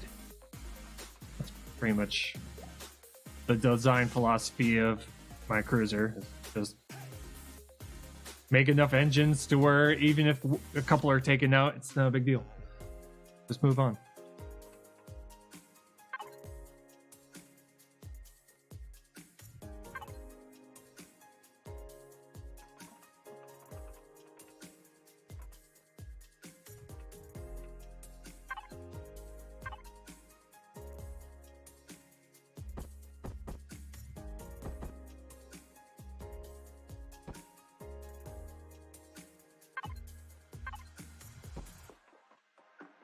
Our fleet carrier, I found out recently, did not have enough rear coverage, so someone was able to take out a few of the rear engines that were behind 2 layers of combat steel. It was just parked on PvP world, and someone had to go until they either ran out of ammo or offline protection kicked in. Yeah, I can see that.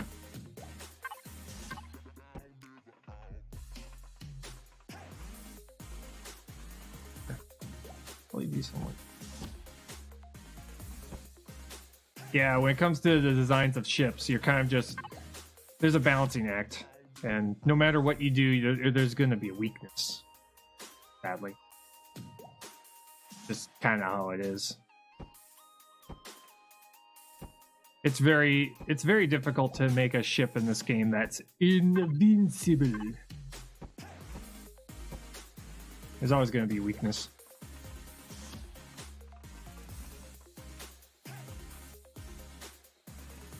It's just, how much do you care about making your ship even more ungodly heavy to fix it?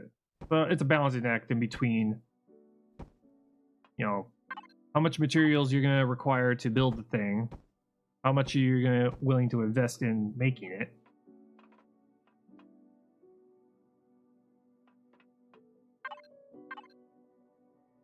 At a certain point, the size of the ship just becomes not worth it anymore.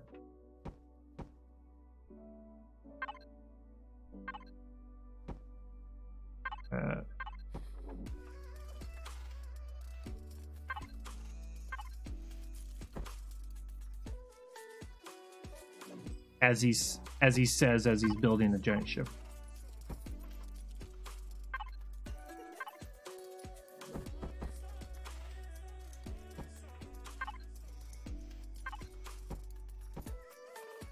There we go.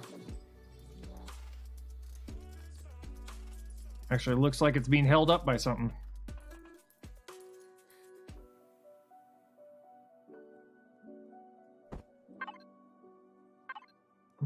Giant antenna. That just doesn't. That doesn't look weird at all. Okay, let's put.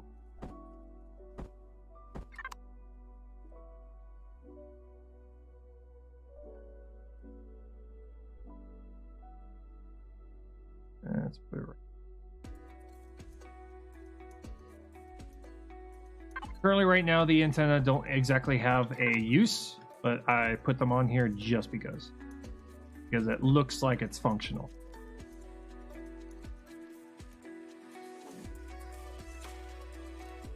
It's all about making it look like it actually does something.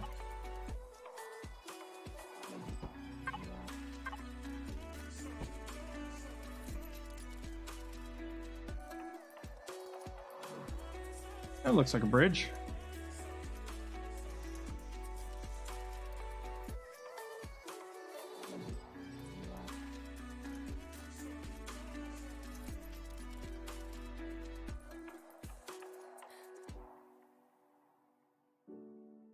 Now let's see here.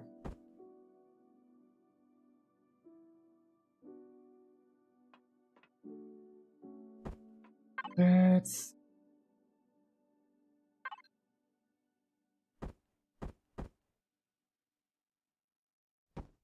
oh my goodness.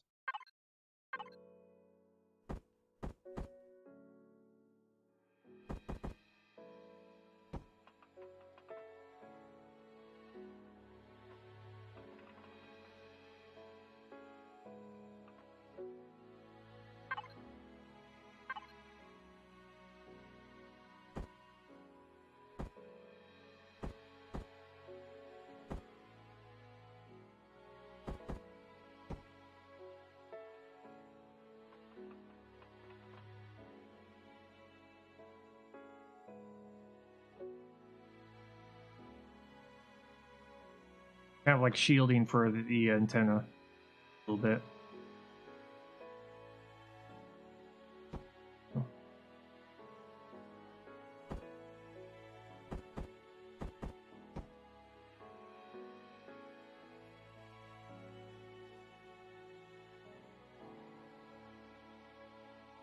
We're just kind of here for looks.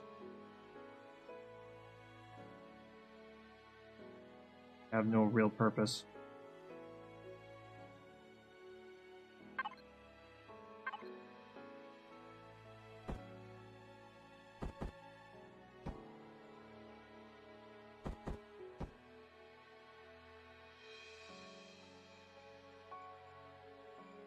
There we go. Okay, now let's go into combat steel. I'm gonna put some like ablative combat steel plating kind of just hanging out on the sides of this thing to act as something on the sides to keep the thing from getting destroyed.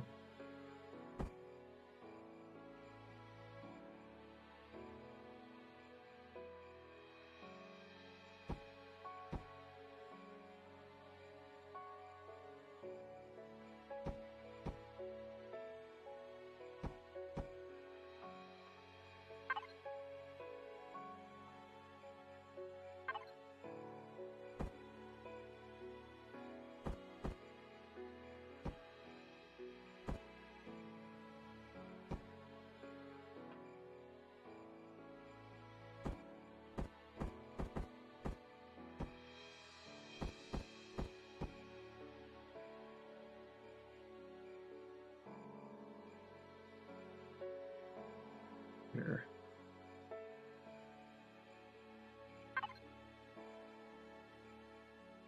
Angle blocks here.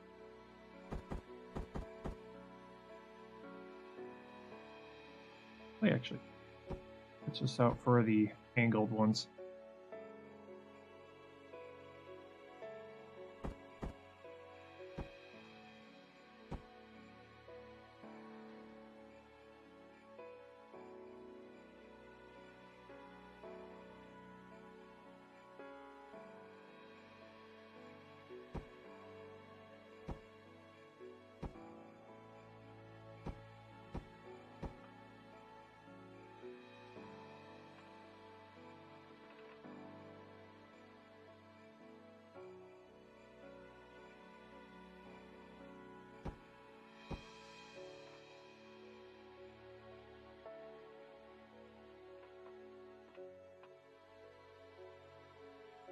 They're not supposed to be 100% authentic, but they're just to make it look cool.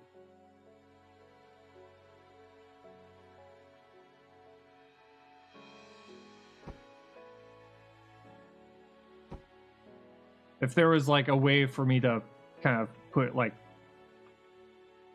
small straps, something like that, to make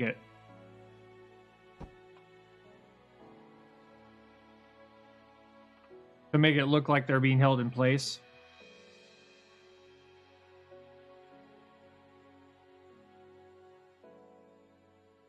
Fortunately, no. Doing this for the front.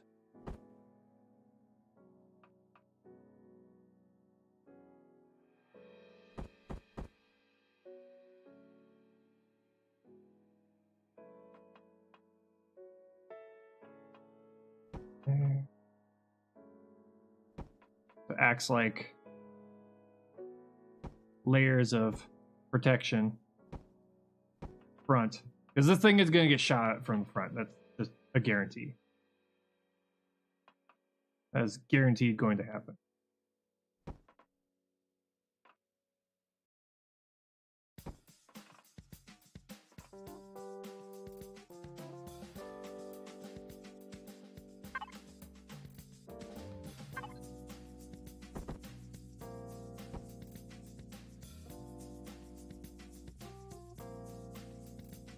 They are supposed to act like something in the way, so that if a rocket hits this, it will just blow up that plate rather than everything behind it.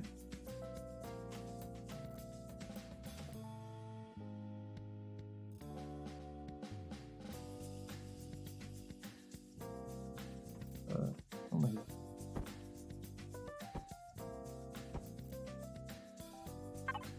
Angled.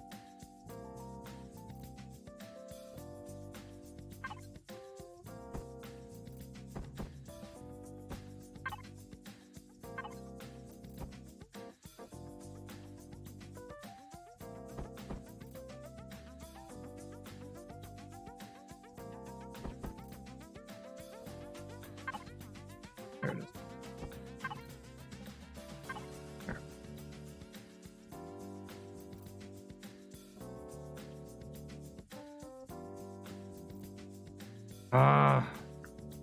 Mirror mode doesn't work well with these. Turn you off. I'm gonna be moving into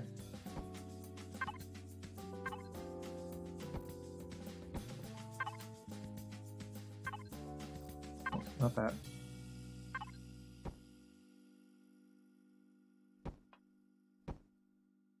Does not work well with the mirror mode. These blocks.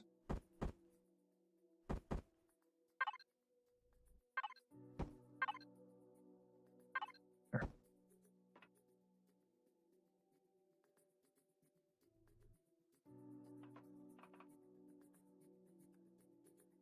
Okay, I think we've done that. Yeah. I need something that is a similar shape to this one. Do something. Go here. Use this selection. I need a forward landing gear up here.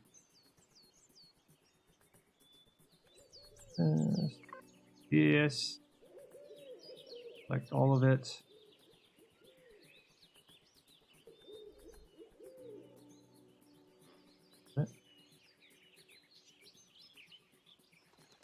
Good. Down one. Copy. And move selection.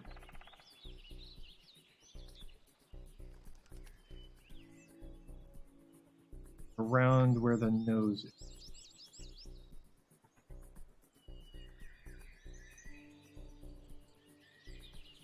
This will also mean that they'll be all on the same. Okay. Probably around where the landing zones are. HVs here.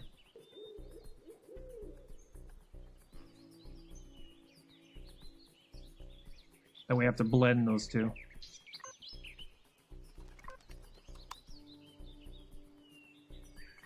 Mode. Here. That down.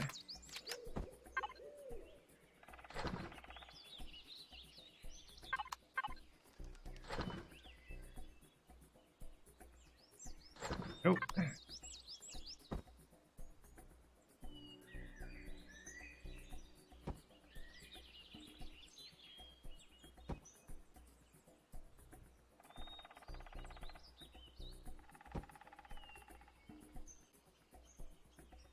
Yeah, those engines are quite. You have to hold it to move the selection while shifting it step by step, because I thought the double arrow thing was broke. Nope, it's it works. I don't know how recent it started working because I only started recently using it, but.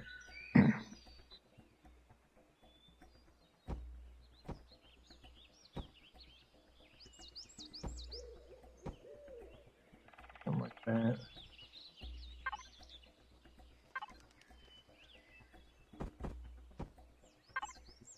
What I want to start doing though is I want to start making actually start, you know, trying to, well, at least trying to abuse it.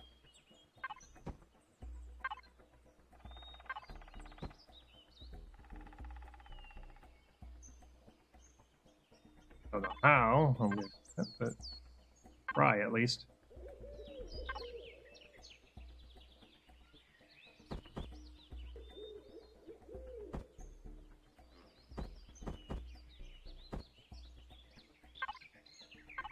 There we go.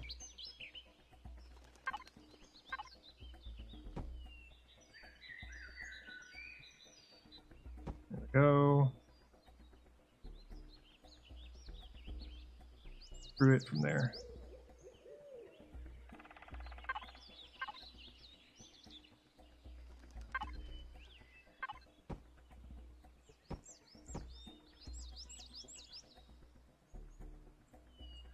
That way, please. Thank you. Up. Up.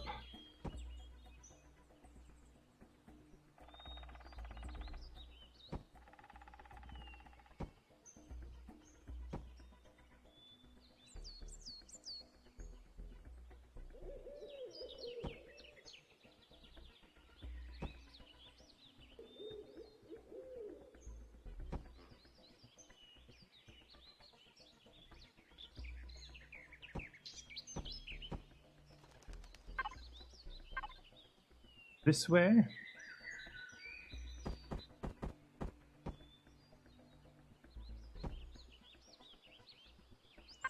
And we'll do this only there. Forward landing gear needs to be nice and solid.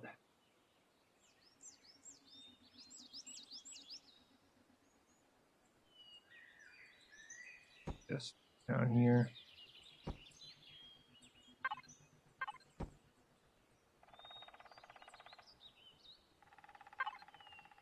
This Ramya.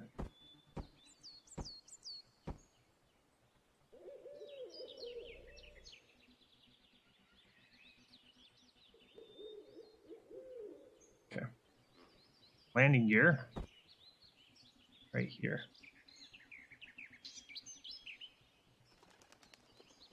There. One right there.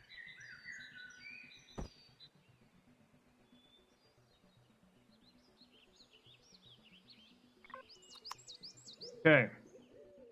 Now I feel confident to just kind of let this thing hit the ground now. Go land this. Let's see how this thing sits on the ground.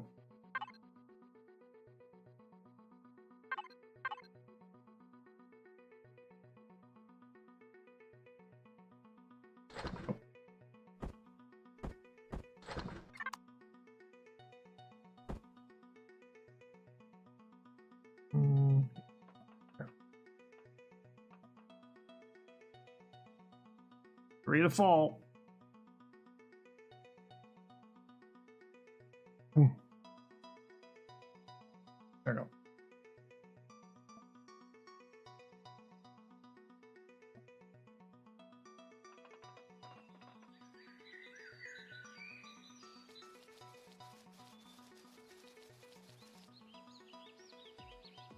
Nice.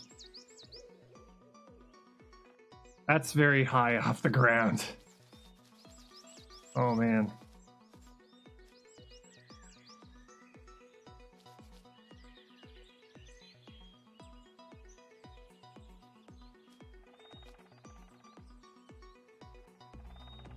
I'm hoping that the boosters can make it up that high.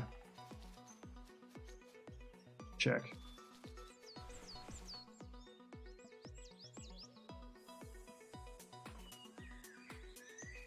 Where's the version that I made for testing? Here we go.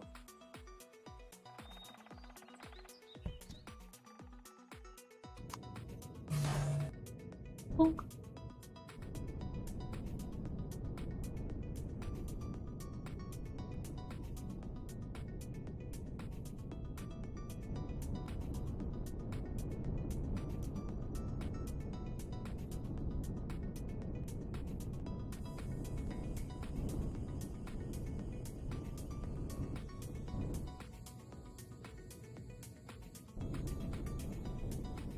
Well, that looked like it almost made it, so... That block, maybe? Making sure it can line this thing up. Looks like it almost made it to the top.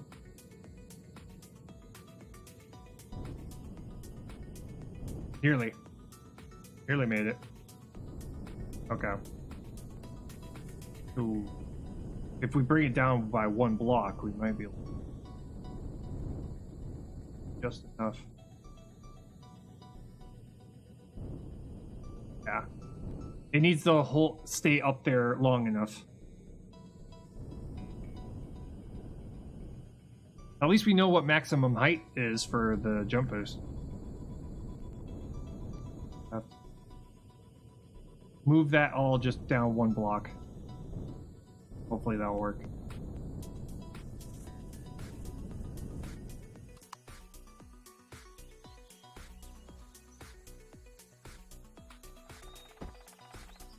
Because I got tested before I just said, okay, we're good.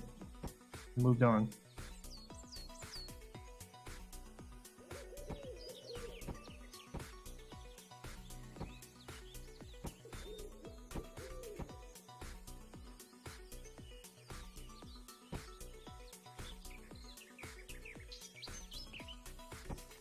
That on both sides.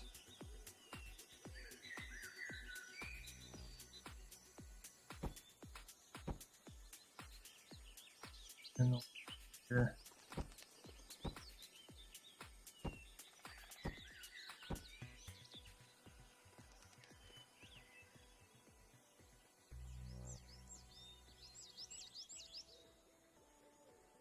Uh-oh.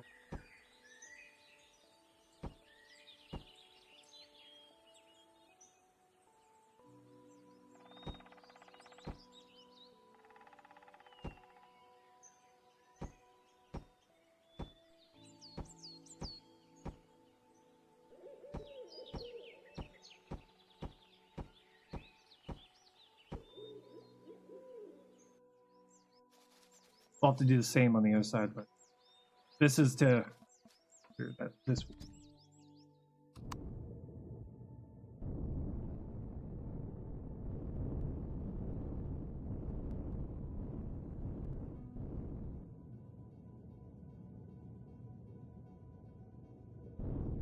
Ah, on. Put like a double jump boost onto these things now.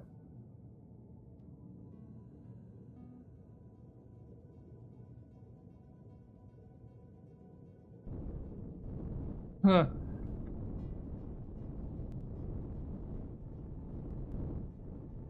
Down by one more.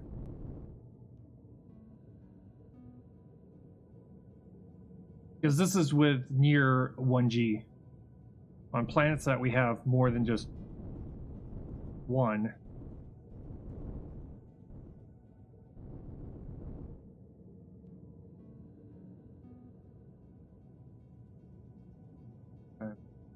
Ramps.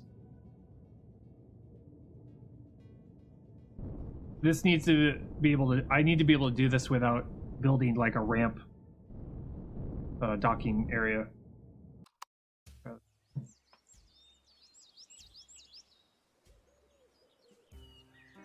Try one more block down. See.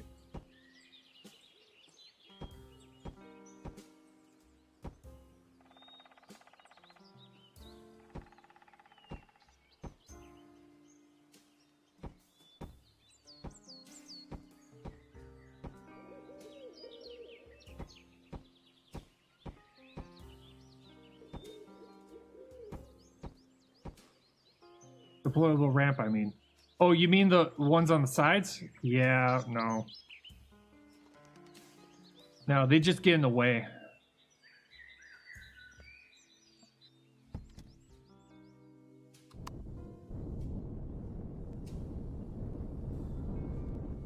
What we're having problems with is not it's getting up high enough. That's what we're having problems with. Getting up high enough and having it stay there long enough to where the docking pad connects. That's what we need.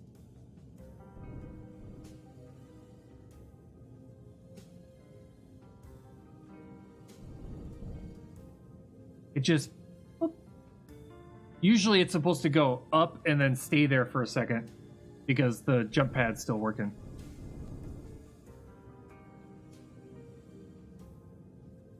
Get up to 3 meters.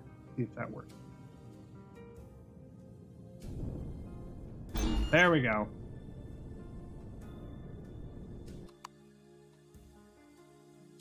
Yep. Disconnect, please.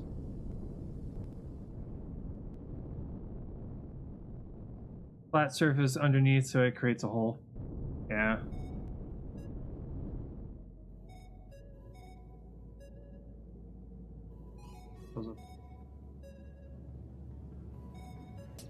See if I'm gonna see if just going up 3 meters means that it's gonna work now.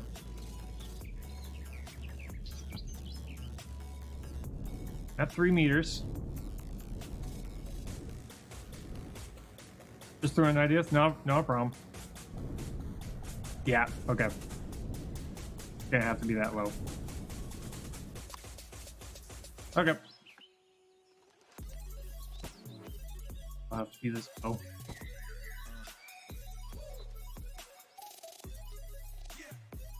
Which is fine.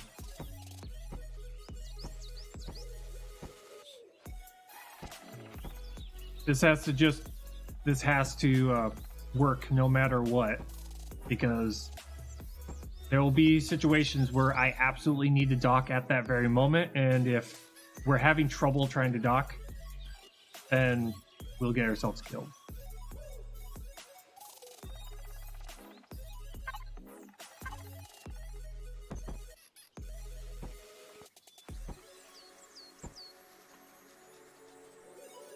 This will work.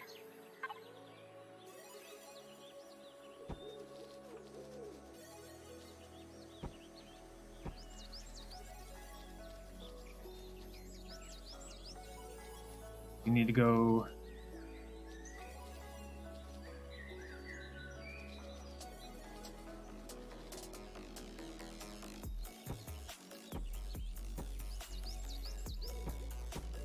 Down by.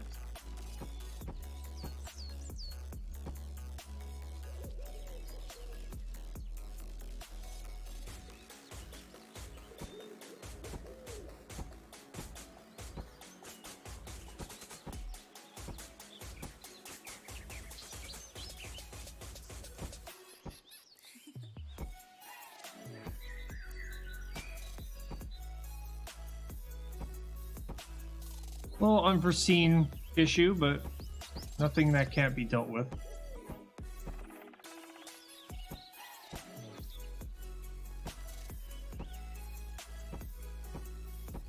Okay.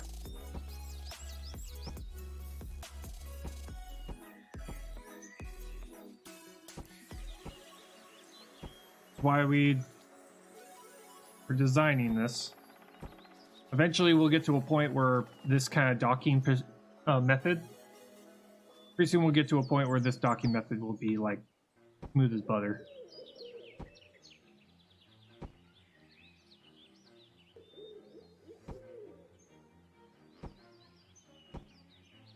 Like butter.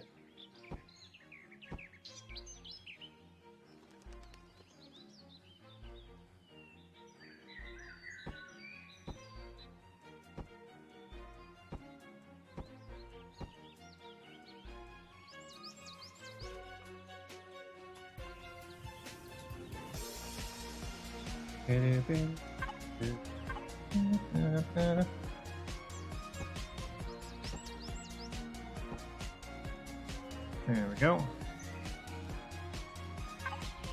Here.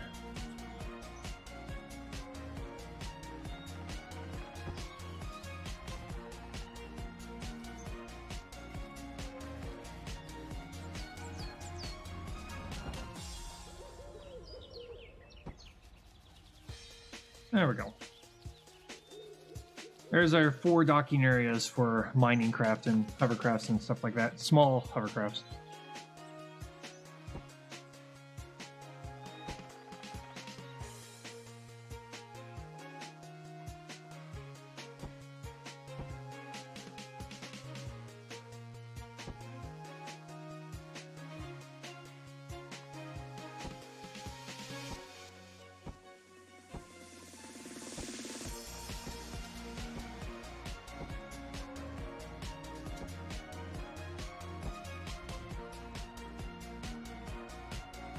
I think we've gotten to the point where we're probably going to just use elevators to get up and down from here.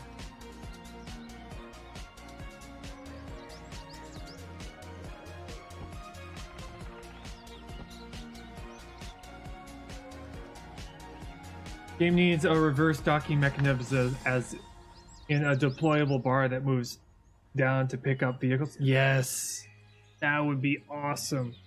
I would love that. What I'd also like is the ability to dock a CV to another CV. That way you can have a smaller CV being towed by a larger CV. I would love that. That way, if you happen to, that way you can have like a retrieval vessel that goes down and latches on to a large CV that ran out of fuel, and you can have these giant engines on this one small salvage ship that tows it back up into space, where like your space station is located or something like that.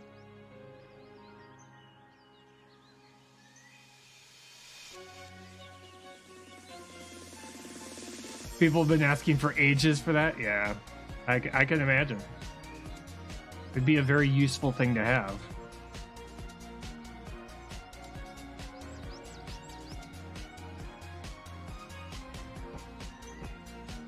Yeah. Gonna do something like this right here. Yeah, I've been noticing on the forums, people have been asking for that particular feature. And when I saw that, I was just like, oh, yeah, I could do so much with that.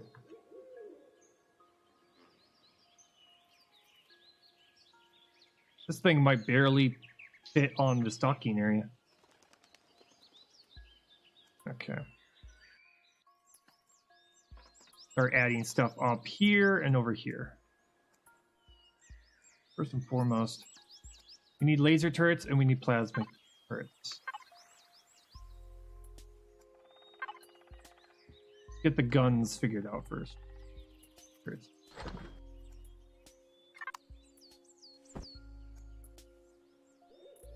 Okay, so I'm thinking probably right here, I'm probably going to put a double. One right there. Probably one there.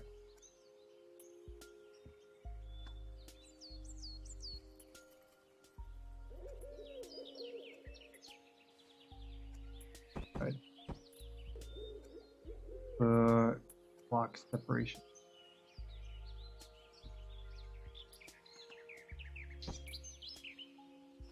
Laser turrets. What's the maximum amount of these I can put on here? Maximum amount 10. I can work with 10.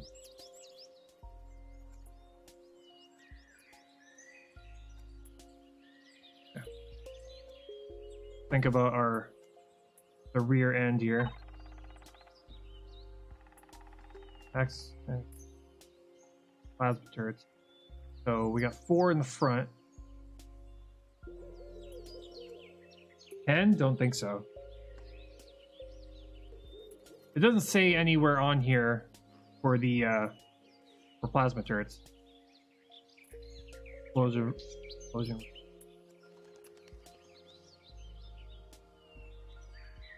Probably tractable ones. But yeah, apparently it's like, yeah, it says maximum amount 10. Doesn't say anywhere else though. Let me look it up. Okay.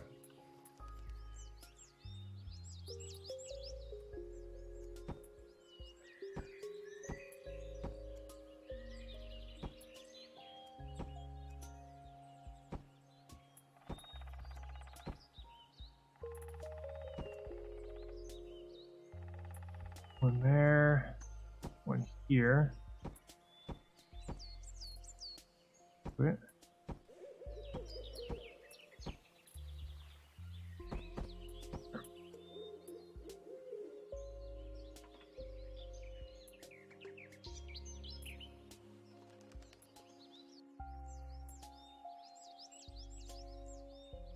Okay, plasma turrets back in the back. Double plasma turret. We'll put plasma turrets around on the nose here.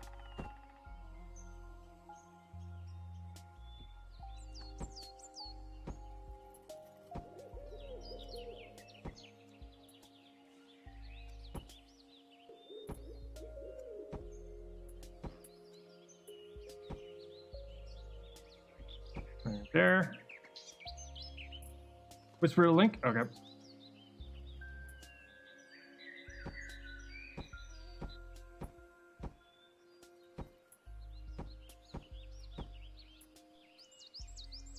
There. So 6, 7, 8. We've got 8 right now.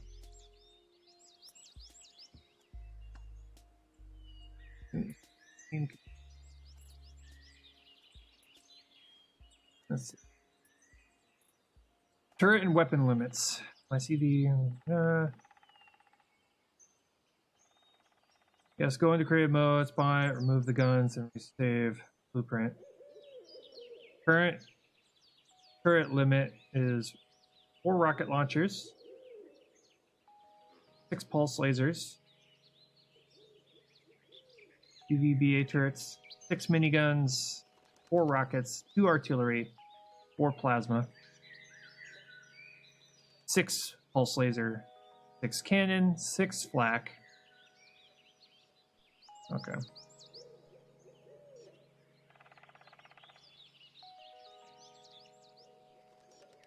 6 laser turrets. Okay. So it's a total of 10. So we can put a maximum.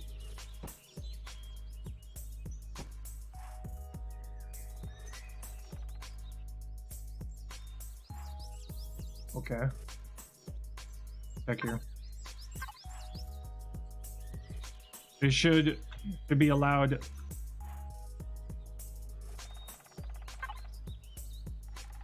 Okay. I just put pulse laser there. Pulse laser? Pulse laser? See if we can put another one. Or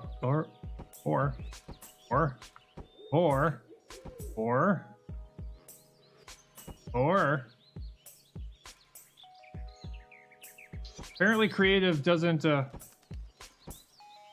a limit right now. Usually it tells you can't place any more of these.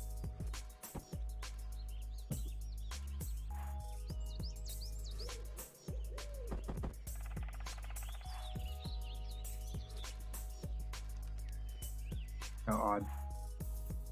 That's a little bit odd. Kind of, sort of, a little odd. Let's put the retractable.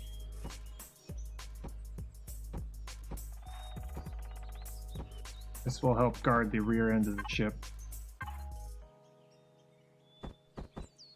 That way. We'll just make the...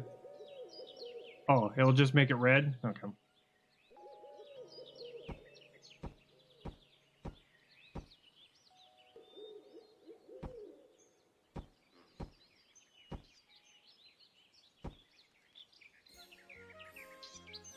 Got 1, 2, 3, 4, 5, 6. Okay, we got 6 of the lasers and we got 4 of the plasma. So that should be the limit for those. Yep. We got 2 of the artillery. We got 4 of the rockets.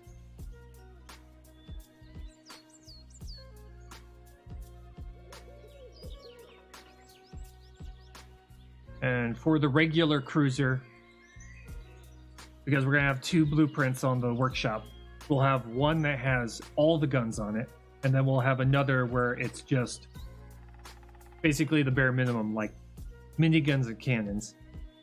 So no artillery, no plasma, no lasers, but I'll put the markings of where they put. For those who want to change the configuration of where all the turrets are located.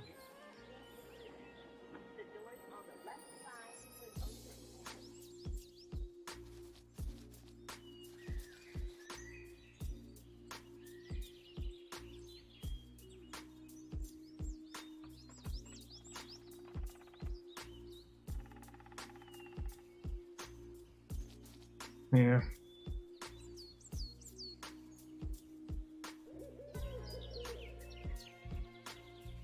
Well, I want to put all the guns on the top, though.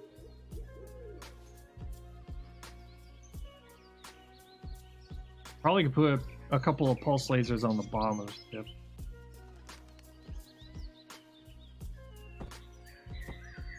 That. Divide up a little bit. I just don't want to cut into the... like right... Probably around here, maybe.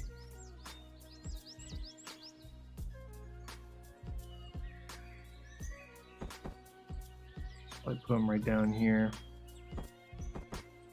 Facing away a little bit.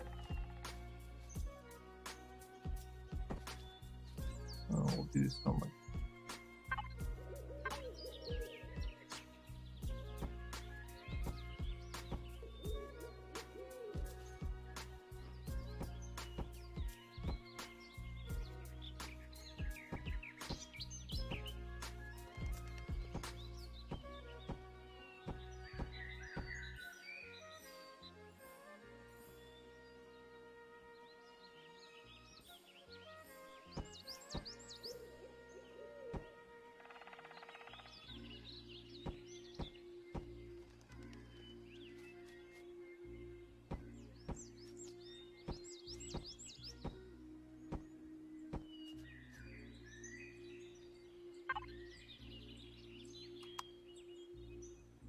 Okay. Apparently I need to turn on symmetry a little bit longer.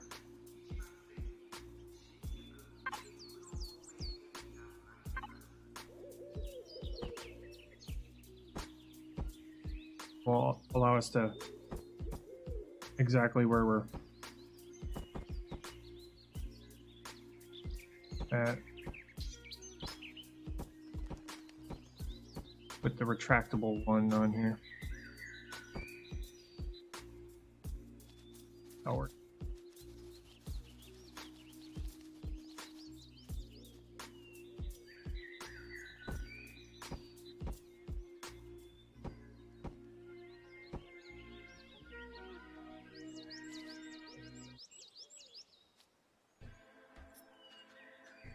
That's incorrect.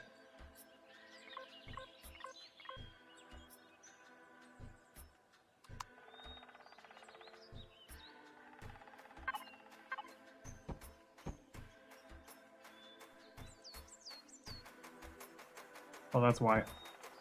That's why it's removing that. Okay. Now I know why.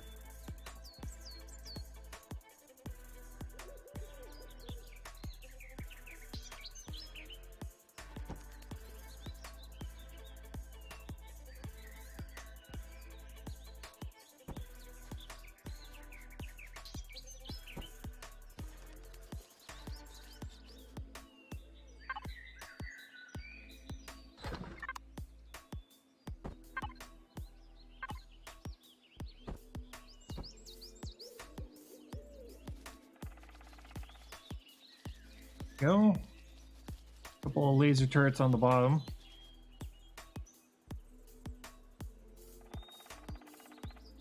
Trying to think about space combat. The fact that all of my space guns are on the top here. Feel like I need to kind of space them out a little bit. Okay, space. Anyway. Cannon.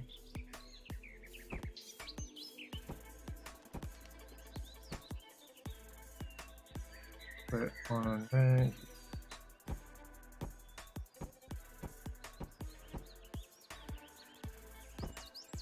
Plasma gun.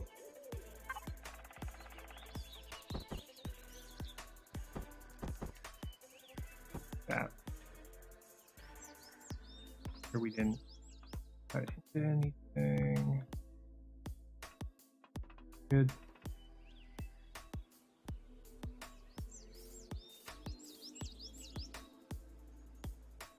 Plasma guns on the front, plasma gun on the top of the hangar door, and then we'll put one on the bottom of the hangar door.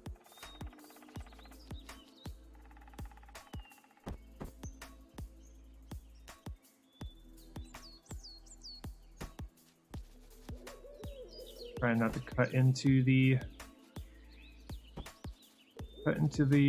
armor plating on the bottom. I could put stuff on top of it. Cut into it.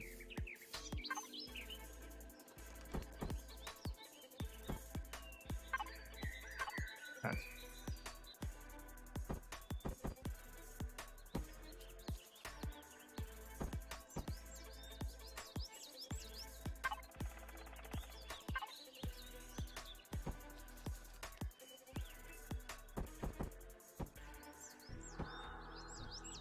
Anytime, later. Not a problem.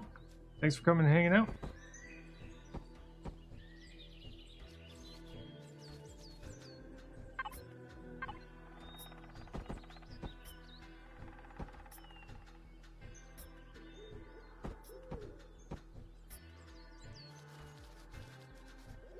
Okay.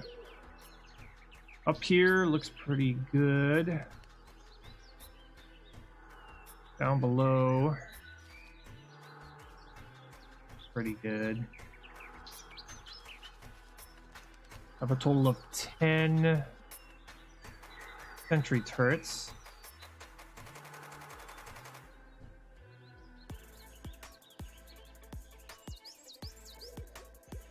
Yeah, we're looking at maximum guns. Just maximizing everything. So this thing is gonna just be everything. All the things. All the guns.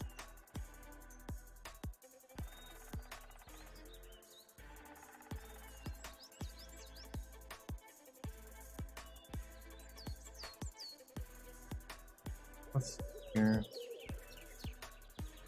Find something we could do with all this empty space. Feel like there needs to be something here. Even if it's just decorative. Something.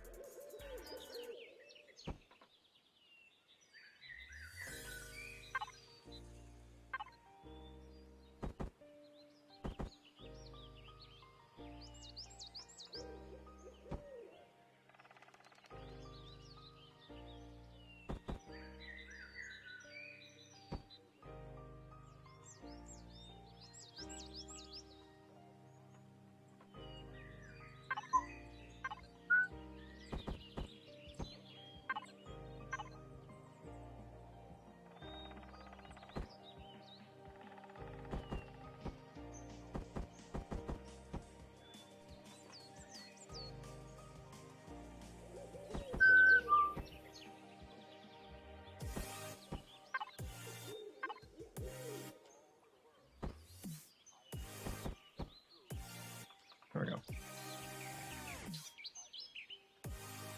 That way it's not in the way of what it's a firing arc.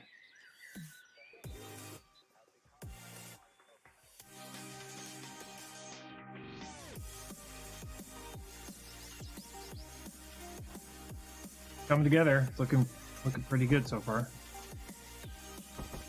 Okay. Place these with actual laser turrets.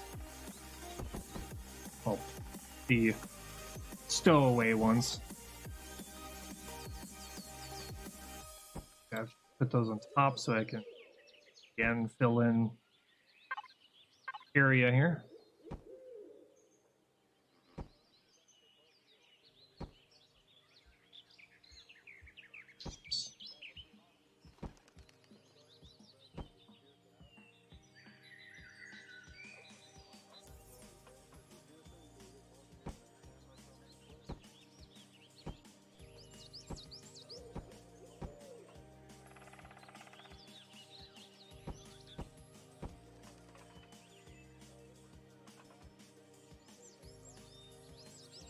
There we go.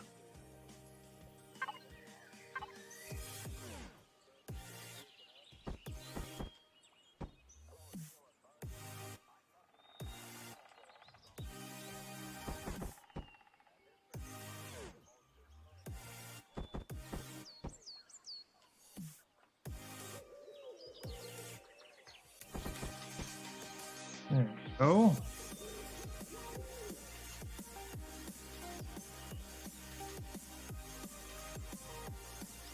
Okay, so we're making good progress. We're starting to have sections of the ship that are not going to be blatantly unprotected. The back is still pretty bad if you're this close. Well, one, I'm not paying attention, and two, I'm pretty screwed. But anywhere else on the ship, even if I notice you're back there and I rotate, this thing will just open up with pretty much all the guns. Even if I had to angle up, if I were to angle up and kind of top part of the ship would just decimate someone. So when this thing is landed, it's got laser turrets, it's got plasma turrets, it's got rockets, it's got cannons, miniguns, artillery.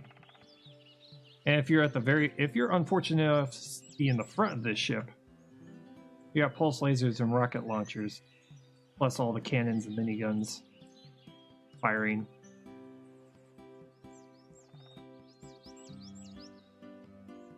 Okay.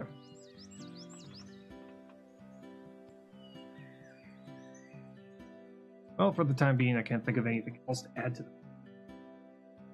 the outside of this thing.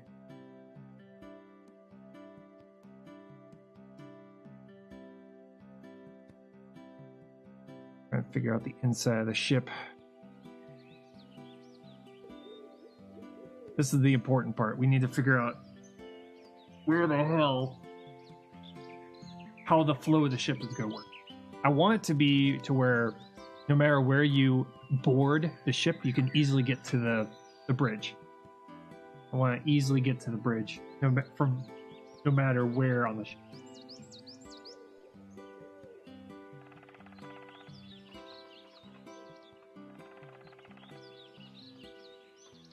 I think I'm probably going to do something like... I'll probably do something like this. Something like this.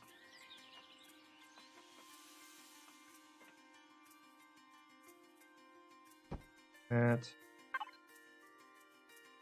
Something like...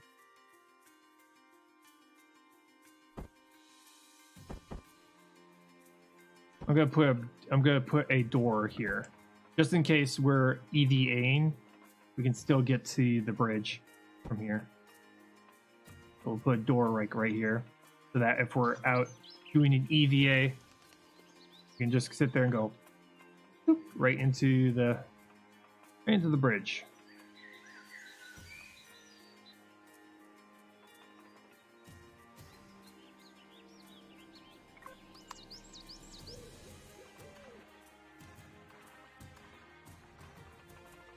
Here's the hangar.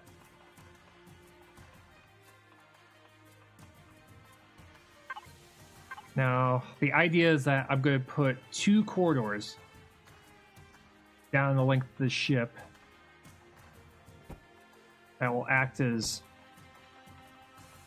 means of getting around. And then we'll have rooms on the inside and the outside of the ship.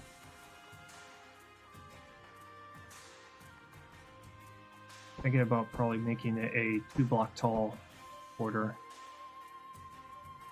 That instead.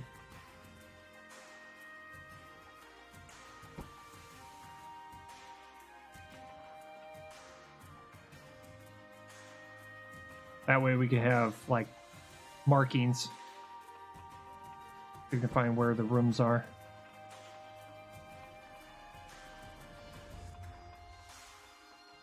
There's gonna be a lot of empty space inside of this, but I'm gonna try and fill in as much of it as I can.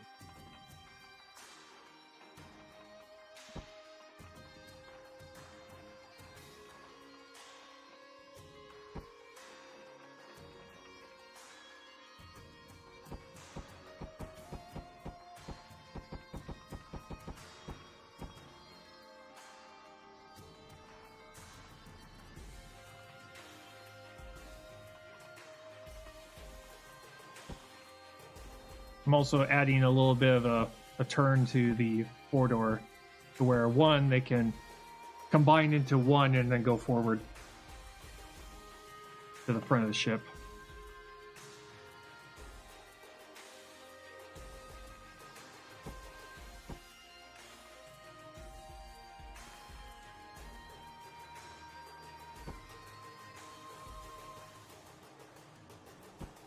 That way.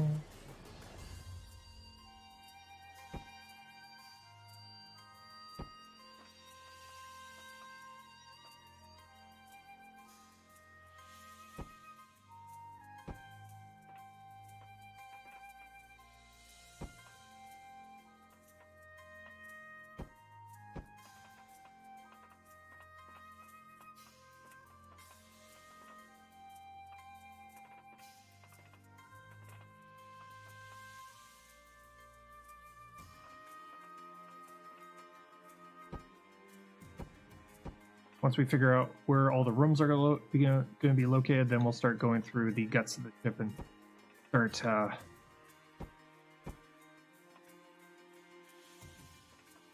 kind of placing where the combat steel armor plating is going to be located.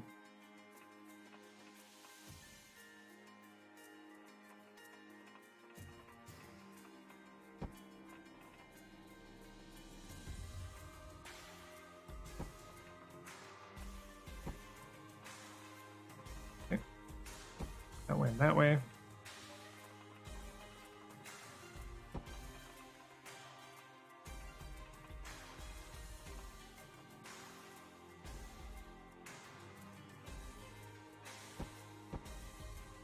something around here. In here.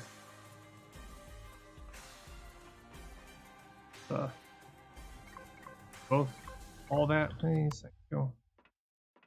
Thank you.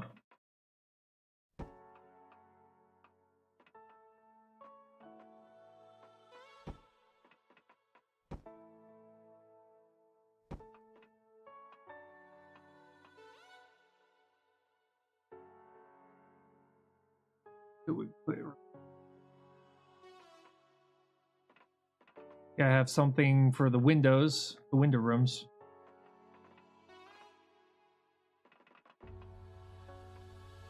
Areas in the center. Also got to figure out an engine room. Oh, yeah. See here. Don't need you anymore. For the way the combat's stealing the lasers, the thrusters for now. Figure out where engine room's gonna be. Probably right here. The relative center of the ship.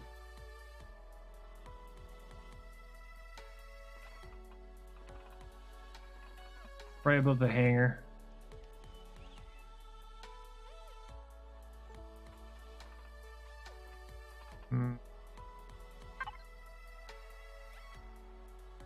I was thinking about. I'm just like, oh, but I'd have to figure out how to be able to put a combat steel around that. Put it like here. Try right there.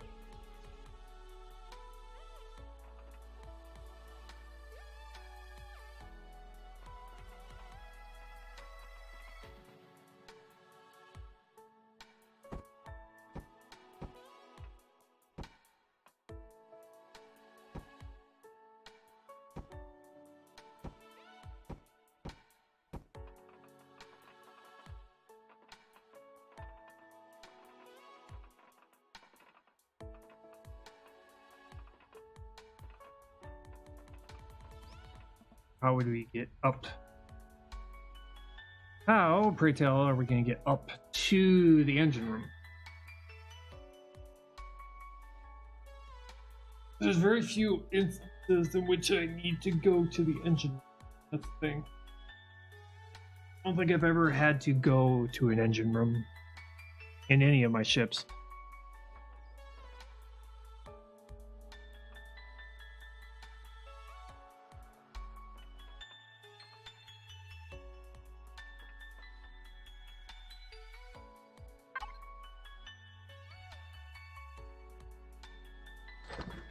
Armored, couple of armored doors here.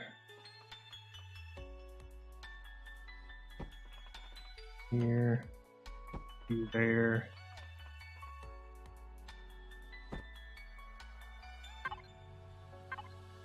Just real quick before I forget.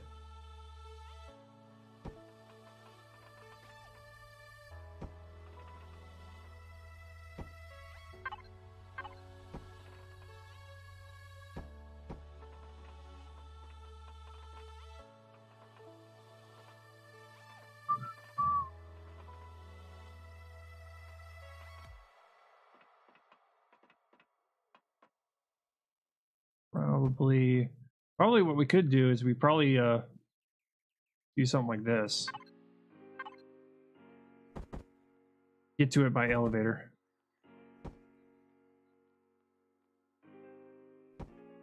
Something like this.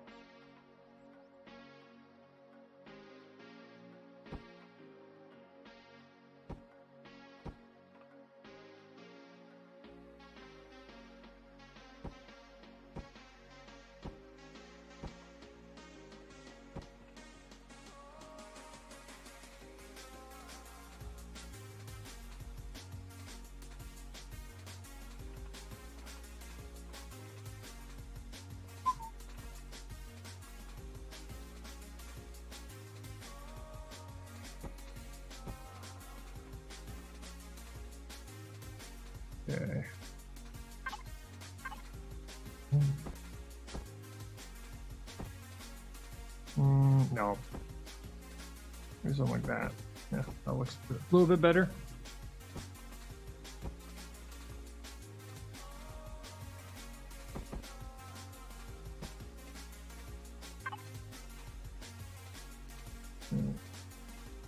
Half lab, there we go.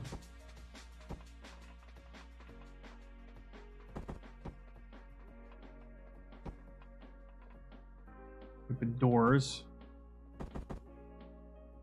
Armored doors on every floor. Because reasons. That way, when people are going around in our, if people board our ship to try and take it over or destroy the control block, they'll run into armored door after armored door after armored door, and those things you have to blow up. You can't shoot them with a gun. Regular doors you can. Armored doors you can't. At least when it comes to points of interest, that's the way it works.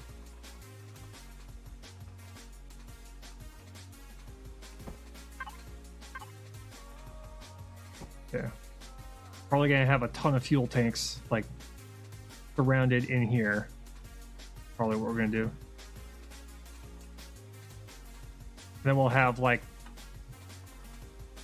areas where there's or at least fuel storage up here. Probably put fuel storage up here instead.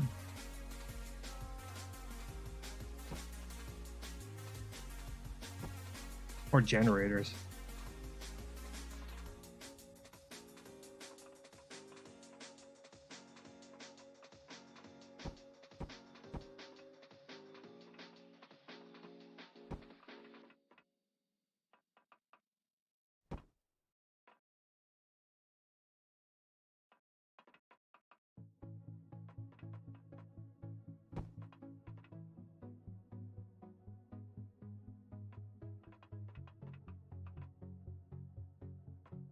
Yeah, engine room.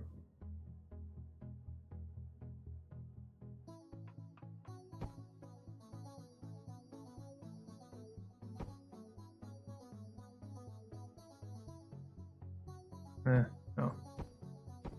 Separate this out then. Gotta think about radiation and all that.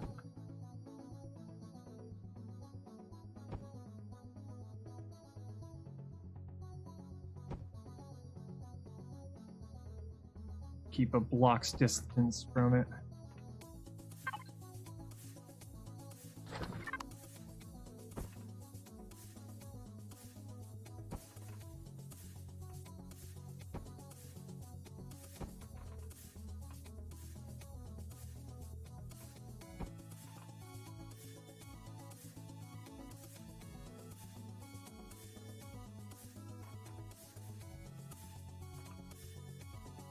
Probably start switching to regular steel here soon.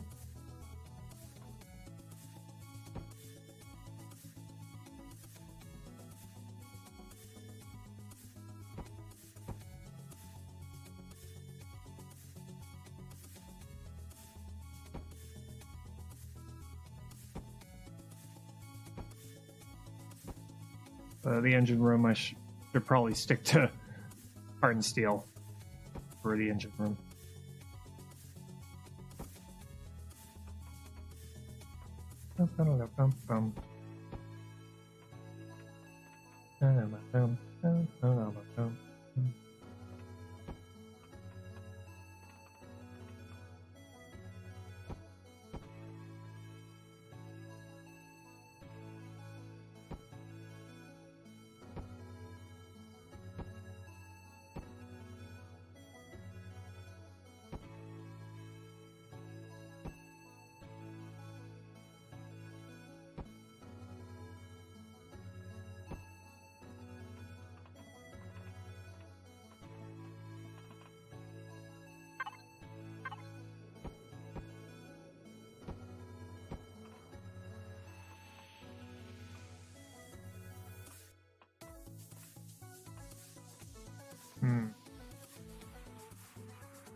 Also trying to make it to where I don't leave a ton of...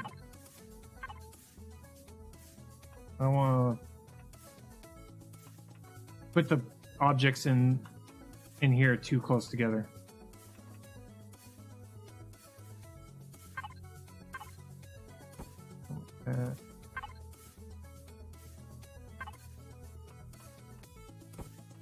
Safety concerns. That's it.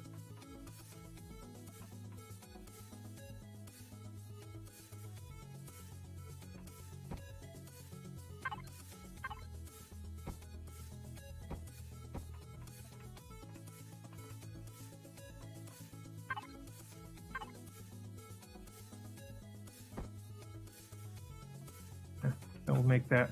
We'll make the decorative stuff out of our regular stuff.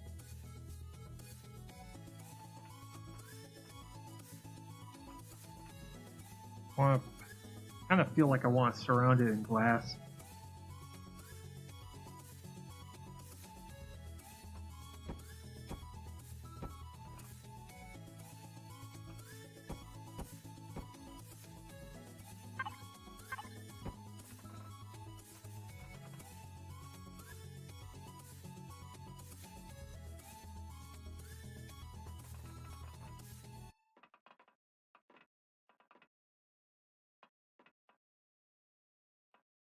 Pipe like right down the center here. Make it look like it's splitting off into a whole bunch of other things.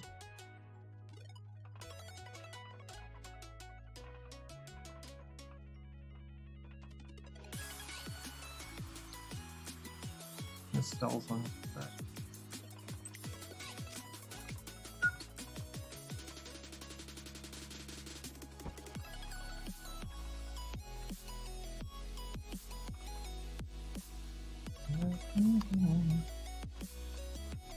But kind of just look at it, see if it feels big enough.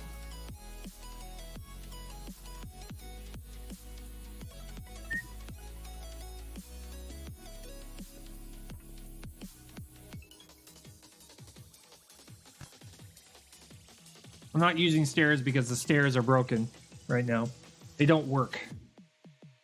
So I'm using ramps instead. Because the stairs in the game are just kind of weird. Armored windows here.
There we go.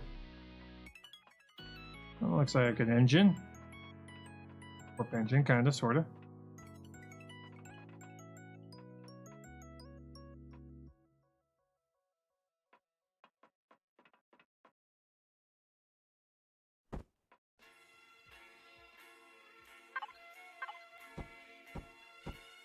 Close that.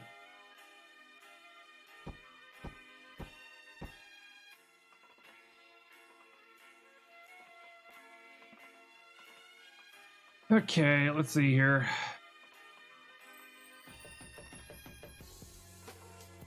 Okay, so we got the beginnings of an engine room.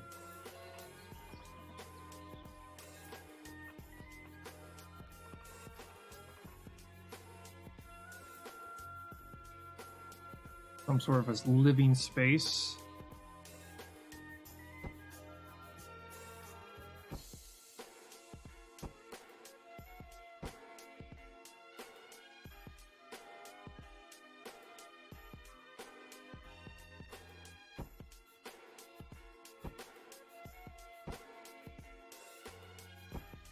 Living areas. Hey, Bone Dog, how's it going? How you doing?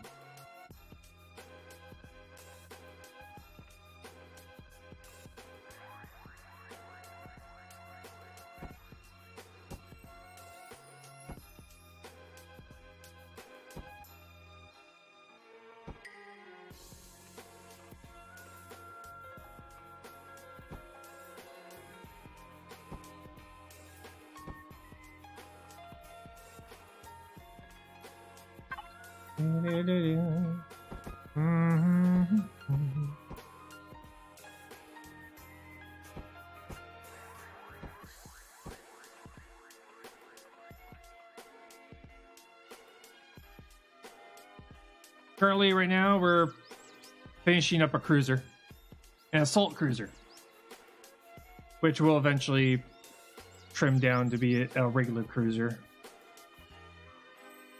for the sake of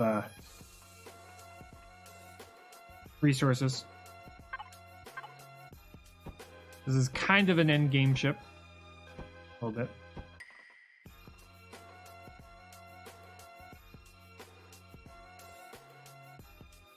Currently, I'm just switched to trying to get the inside of the ship made.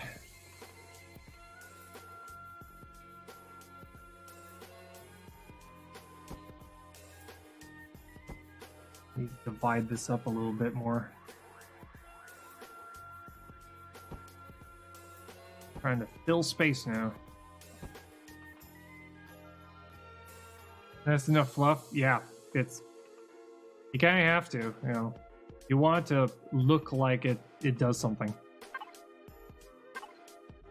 At least that's what I try to do.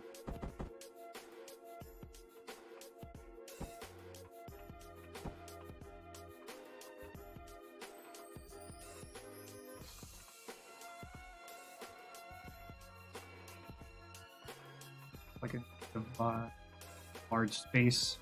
Either that or probably do want to put some farm plots around here. How would I divide this? I'm thinking probably down this way, right here will be a farm plot, and then we'll put like storage container areas in here, maybe. Kind of the front of the ship. A bit.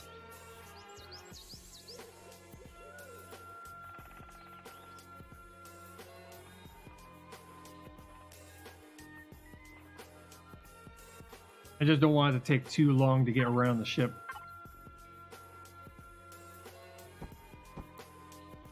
That's why I'm trying to put enough thought into this.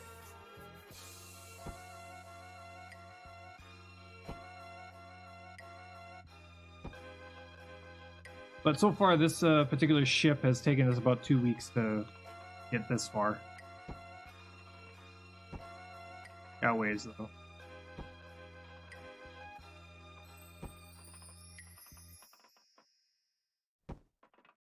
I'm using hardened steel to block out each and every room, and then from there we'll switch to regular steel.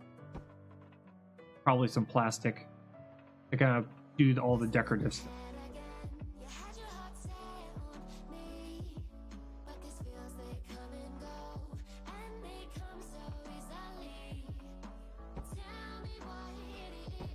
Or to save weight. Thing is gonna be heavy.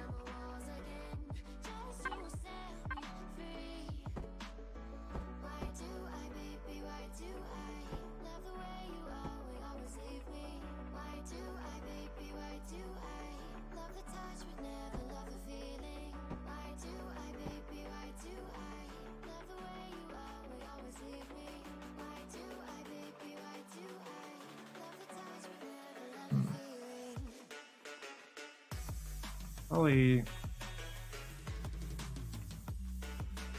go into here. Field grow plots.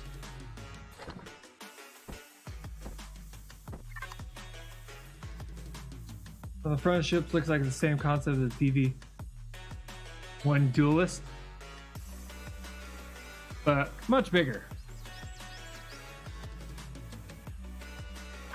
This thing is got a bit of a little bit of everything.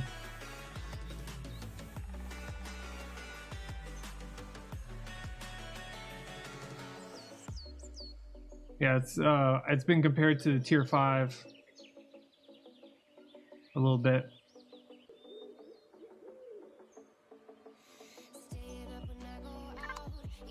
Like this thing. There's a much larger version of it.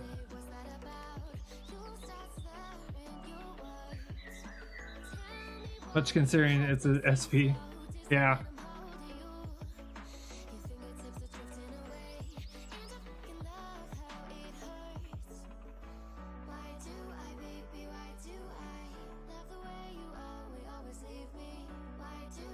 Let's see. Do I want this elevated or really want to put them right in front of the windows?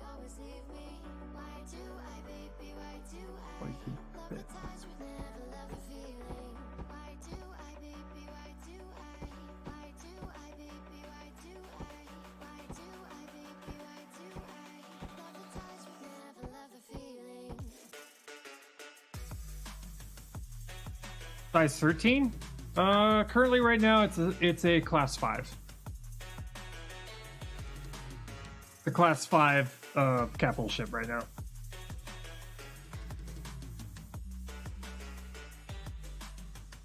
So not bad. 29 kilotons at this point in time. Well, 29.5 kilotons. 166 meters long. Once you've decorated it, yeah. Once I've gone through and added all the miscellaneous bullshit consoles that are going to be about.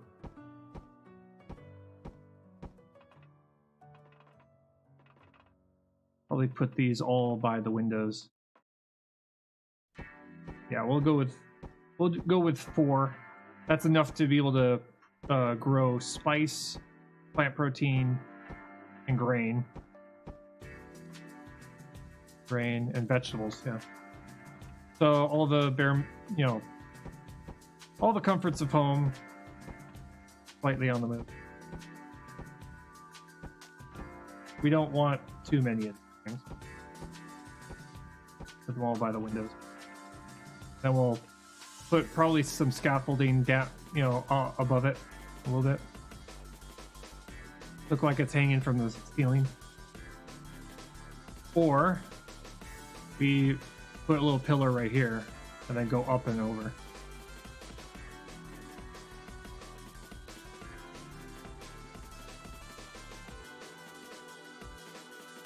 I'm not gonna put any more of those. Put this over in the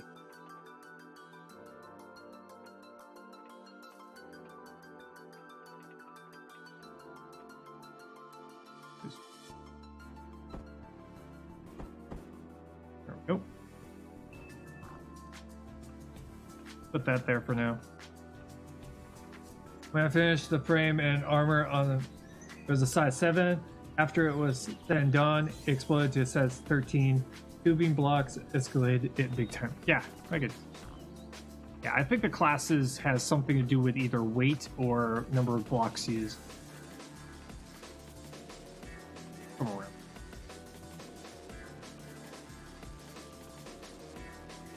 Area.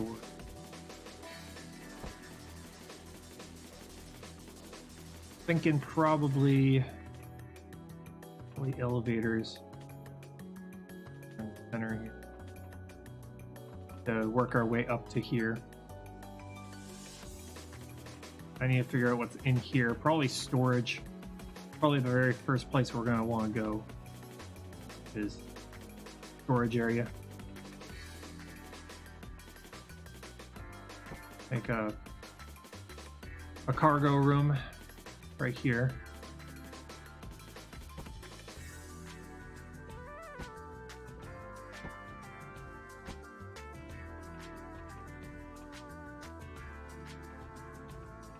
Cargo area right here.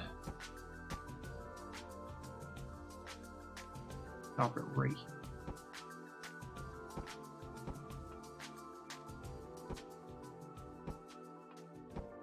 But yeah, it's gonna take a long time to be able to save up the materials needed to get this thing, especially in our hardcore playthroughs.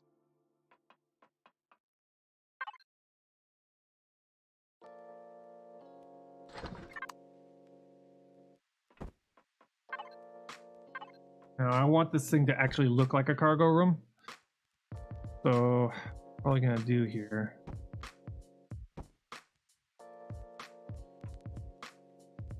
I'll leave some space in between here.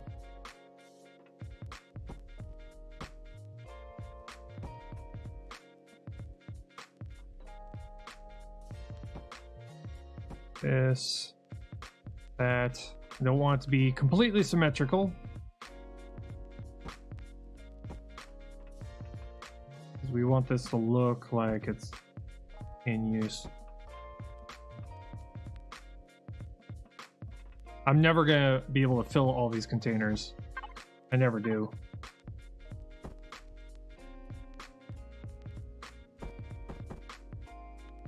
Never do fill all these containers.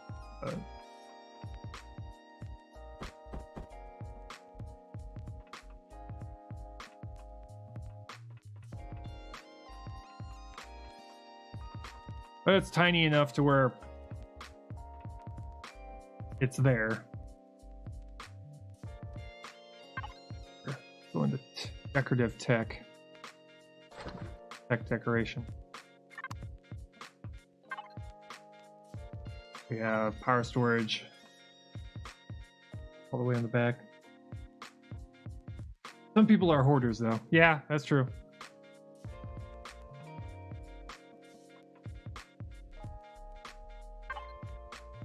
Do this kind of thing.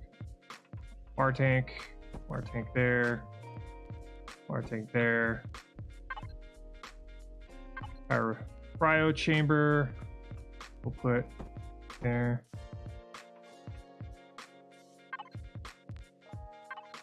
Repositories.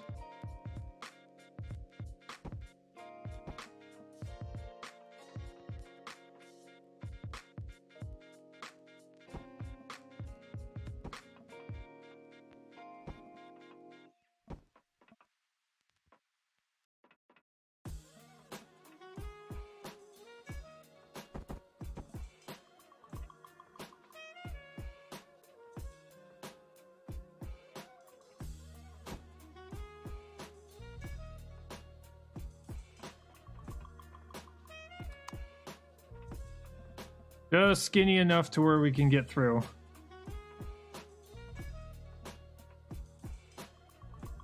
So that will work just fine to be able to get into the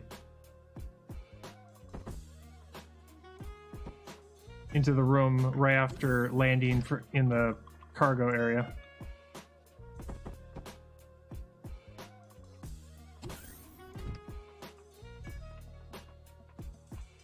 So immediate cargo.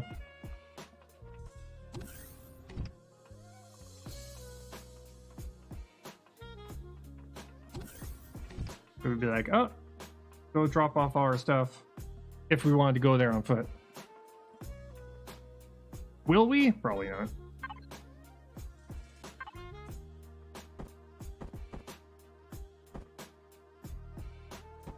It's just for because.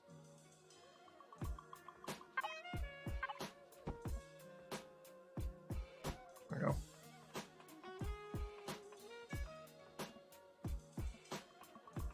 Okay. We're probably going to be doing this we're definitely gonna probably be doing this more tomorrow. To fill in all the extra other spaces. So we got a beginnings of an engine room, we got a storage room. Hydroponics, I want to call this a little bit. How we're gonna get up here, probably by elevator. I just don't know where I'm gonna place them.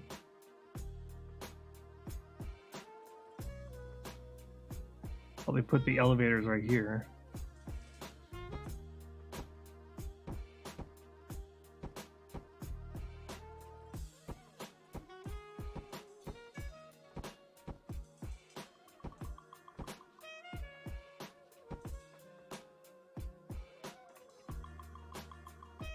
There we go.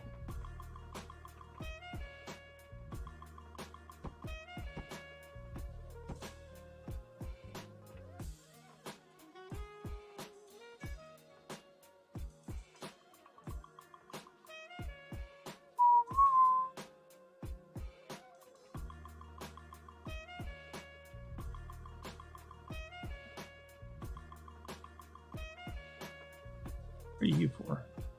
Oh.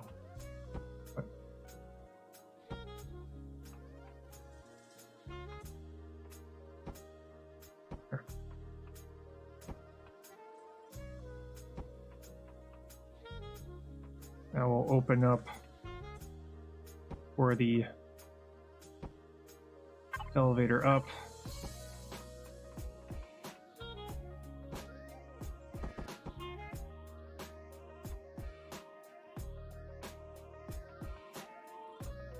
Up into hydroponics. This.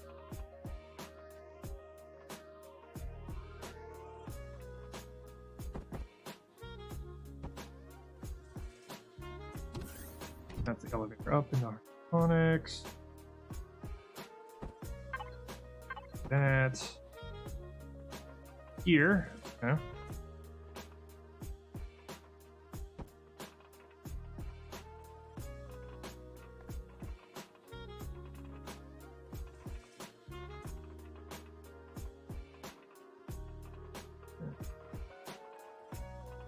Yep.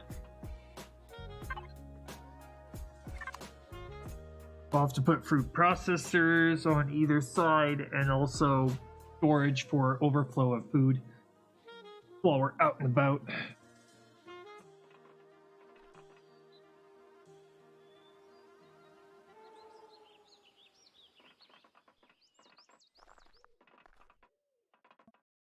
Engine bay, storage room, hydroponics.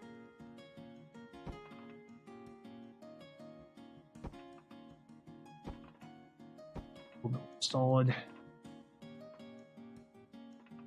Probably could put another storage area right here.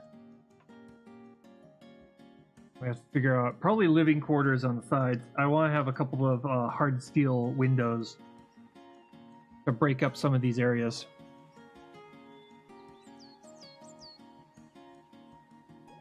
Right here.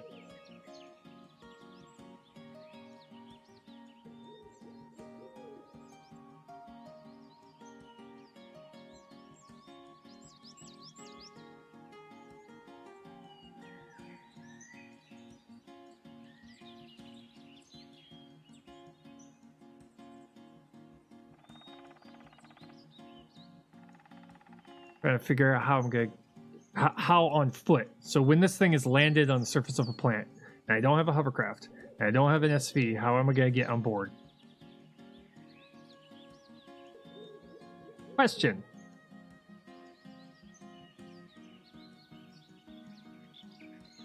Probably the forward landing gear. That's what I'm thinking. Thinking probably the forward landing gear will put a couple of ramps. It's low enough to the ground to where a ramp would work. Either back here or both. You know, front and back. Could probably put like a ramp right there.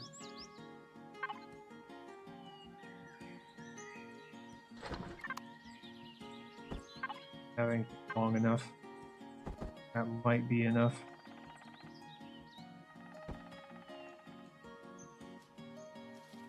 That's barely enough. If we have anything longer.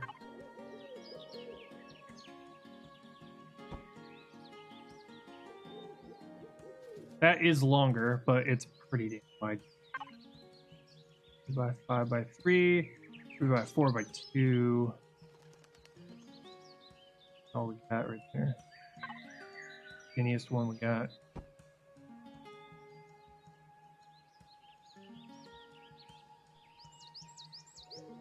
BBL? BBL? Oh, be right back. No problem.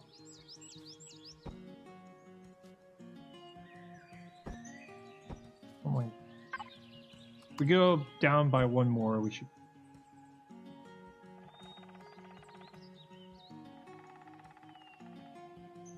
Maybe down to.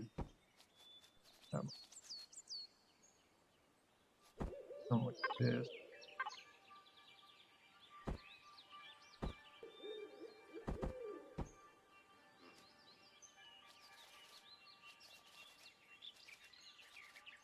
Okay. That.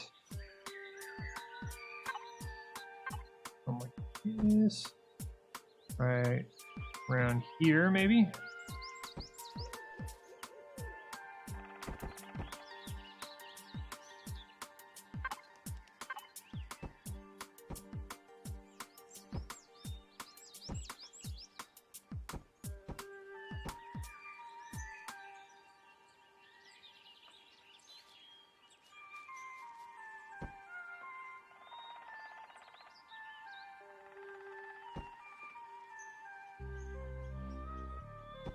That.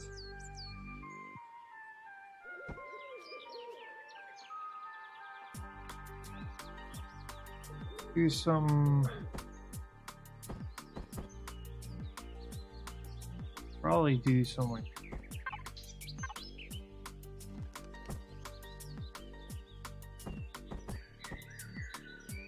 We could walk up here. Of probably this.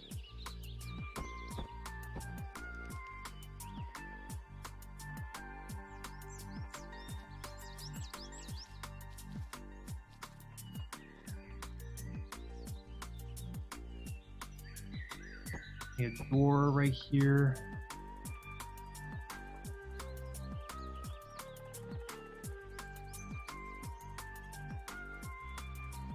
Probably windows there.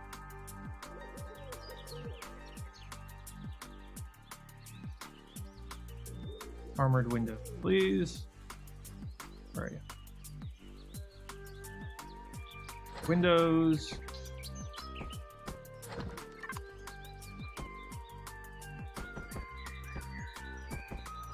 There.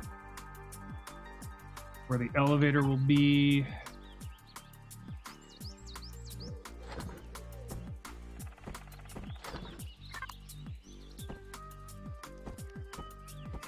Up from there, and then a door right here.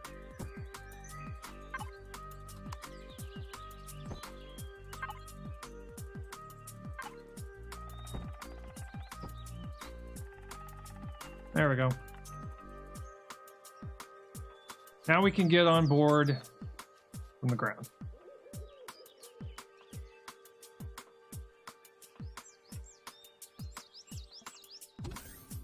And for up from here, which we can see both sides. Hello.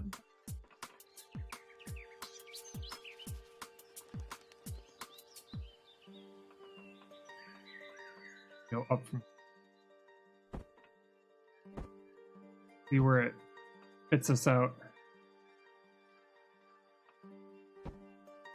Try really hard to limit the amount of cutting through the combat steel plating on the bottom. Oh wow. Looks like I planned it. That out.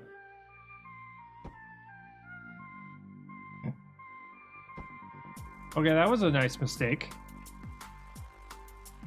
Thanks. Wow. From the bottom all the way to the top. That's perfect. Okay. That's cool. Goes right to the and connects in with everything else. Oh, that's pretty cool. Which means, oh, that means I can go from here all the way to the storage area, and then from the storage area I can go all the way to the top.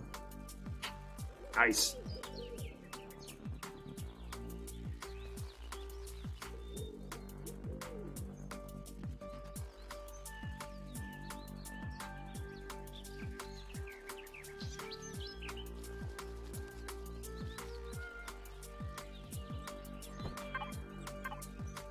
I forget you.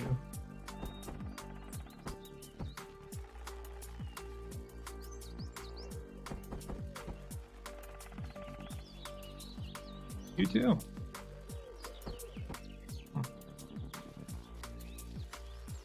I forget over here too.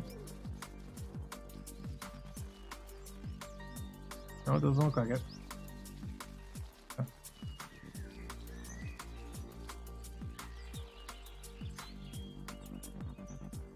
Okay, so gotten up to here.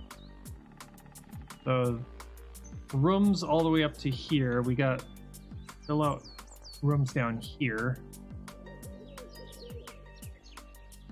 Got a lot of empty space in here, which we're probably gonna put we're probably gonna put a ton of fuel tanks surrounded by combat steel. Protect them. But we're slowly but surely making an actual usable ship.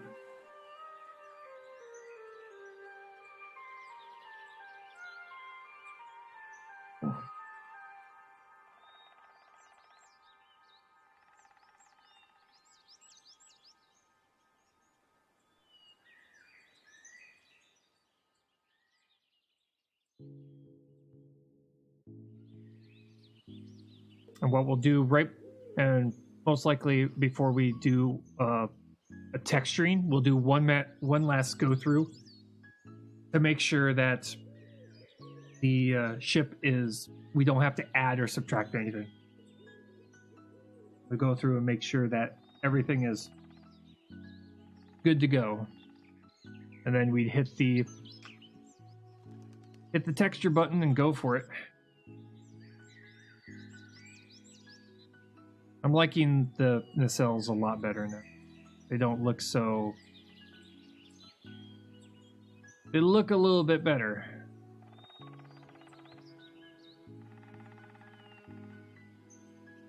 And I like the placement of the cockpit. So the bridge. The bridge is in a good spot. Nice and centralized. And break up that a little bit more.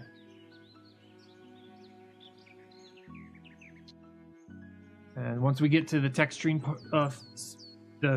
and coloring, they'll just tie everything together. Then we gotta figure out thrusters to make this thing be able to move. That's gonna be difficult.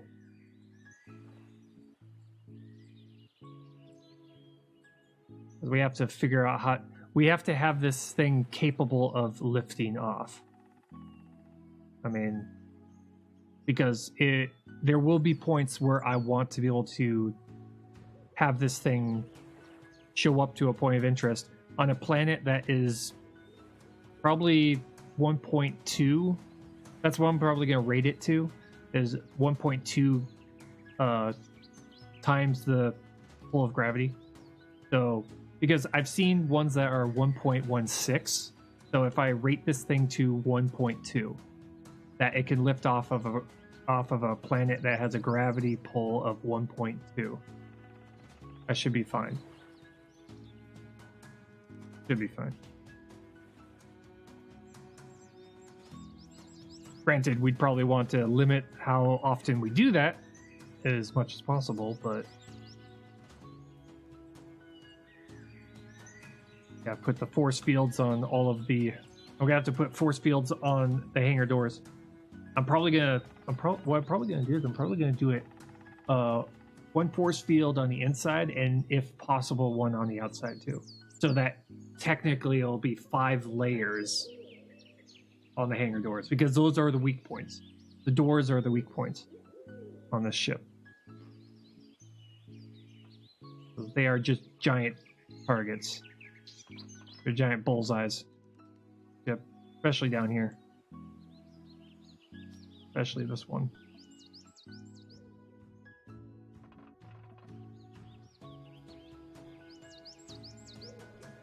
Okay. We are nearly... I would say we're pretty much halfway. We're halfway through. We're halfway through with this thing.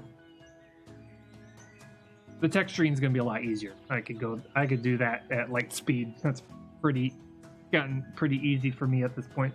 We have a color scheme that we go with. So that's going to be the easy part.